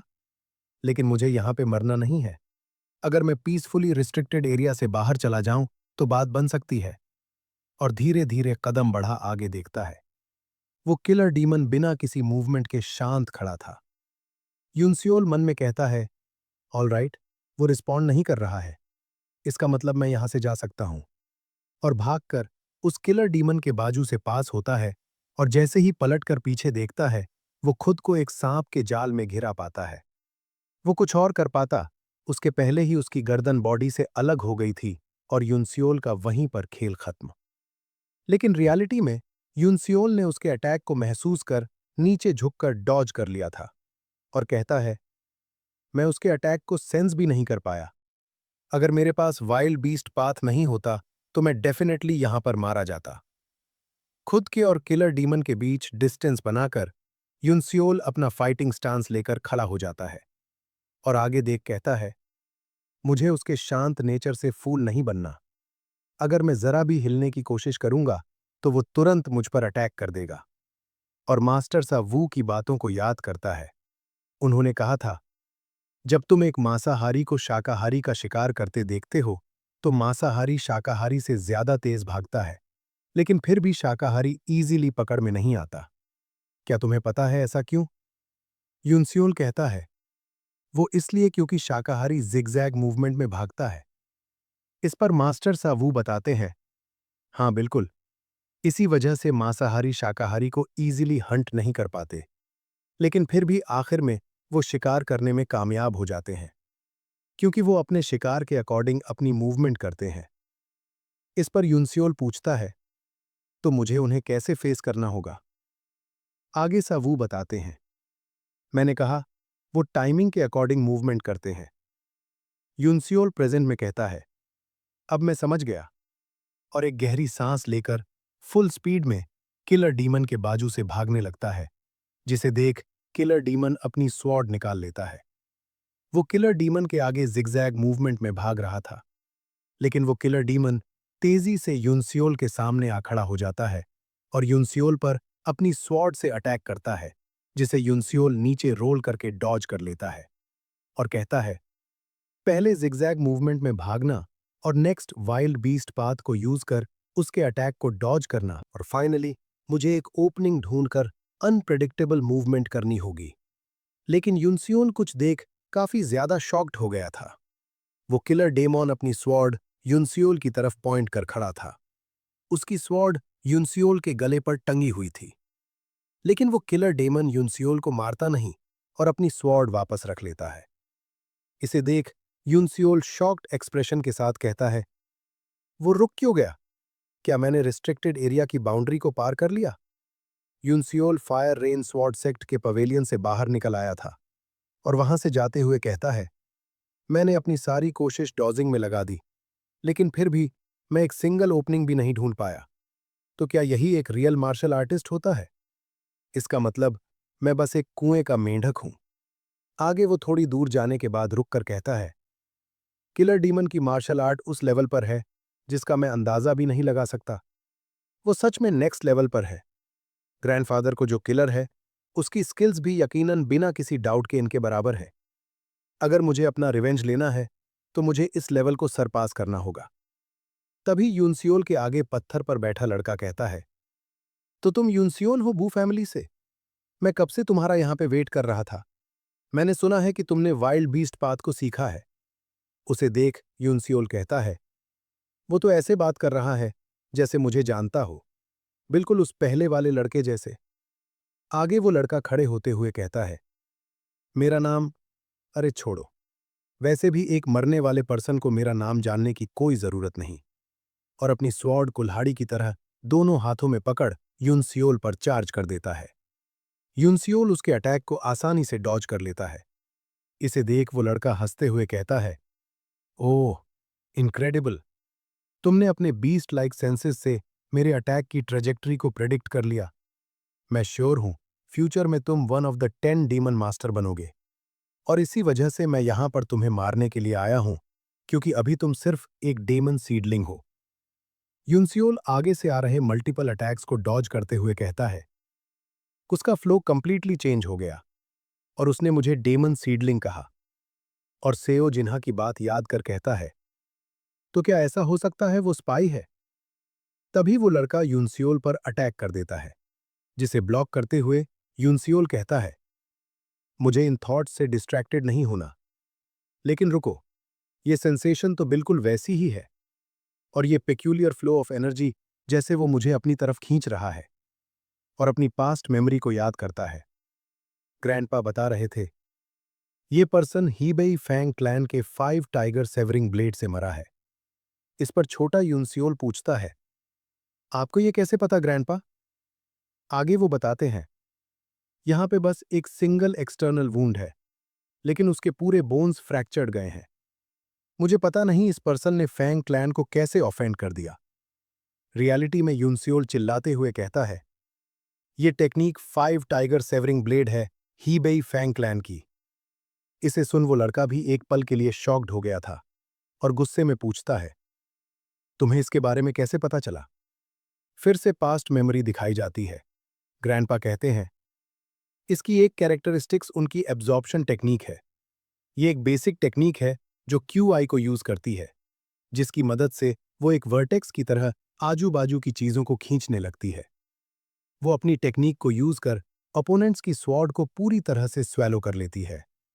और यही है हीबेई फैंग क्लैन, बिल्कुल एक टाइगर के जैसे। आगे छोटा यूनसियोर पूछता है, तो क्या वो सबसे पावरफुल है? इस पर ग्रैंडपा कहते हैं, ये टेक्निक ट्रिकी है और डबल एज्ड स्वॉर्ड यूज करती है, लेकिन फिर भी टेक्निक को यूज करने के लिए उन्हें अपोनेंट के क्लोज जाना होगा। प्रेजेंट में यूनसियोल कहता है, मैं उस एब्जॉर्प्शन टेक्निक को यूटिलाइज कर सकता हूं, और अपनी स्वॉर्ड पकड़ तेजी से आगे बढ़ते हुए कहता है, मुझे ओपोनेंट की स्वॉर्ड खुद की तरफ ट्विस्ट करना होगा। आगे से वो लड़का कहता है, मैं फेंग अक हीबेई फैंग क्लैन से तुम्हें अब प्रॉपरली फेस करूंगा और अपने क्लैन के नाम पर मैं शपथ लेता हूं, तुम्हारे अंदर के डीमन सीडलिंग को जड़ से खत्म कर दूंगा। तभी यूनसियोल तेजी से उसके पास आकर अपनी स्वॉर्ड उसके पैरों के पास जमीन में घुसा देता है। इसे देख वो लड़का कहता है, ये क्या? उसने अपनी स्वॉर्ड जमीन में गाड़ दी और यूनसियोल पर अटैक करता। यूनसियोल साइड हट गया था और उसका अटैक सीधा उसकी स्वॉर्ड की तरफ ही जा रहा था। तभी यूनसियोल साइड से उसके कमर में एक जोरदार किक लगाता है, जिसकी वजह से वो घसीटते हुए पीछे चला जाता है। यूनसियोल फिर से अपनी स्वॉर्ड हाथ में पकड़ हंसते हुए कहता है, मैंने जैसे सोचा था वैसे ये काम कर गया।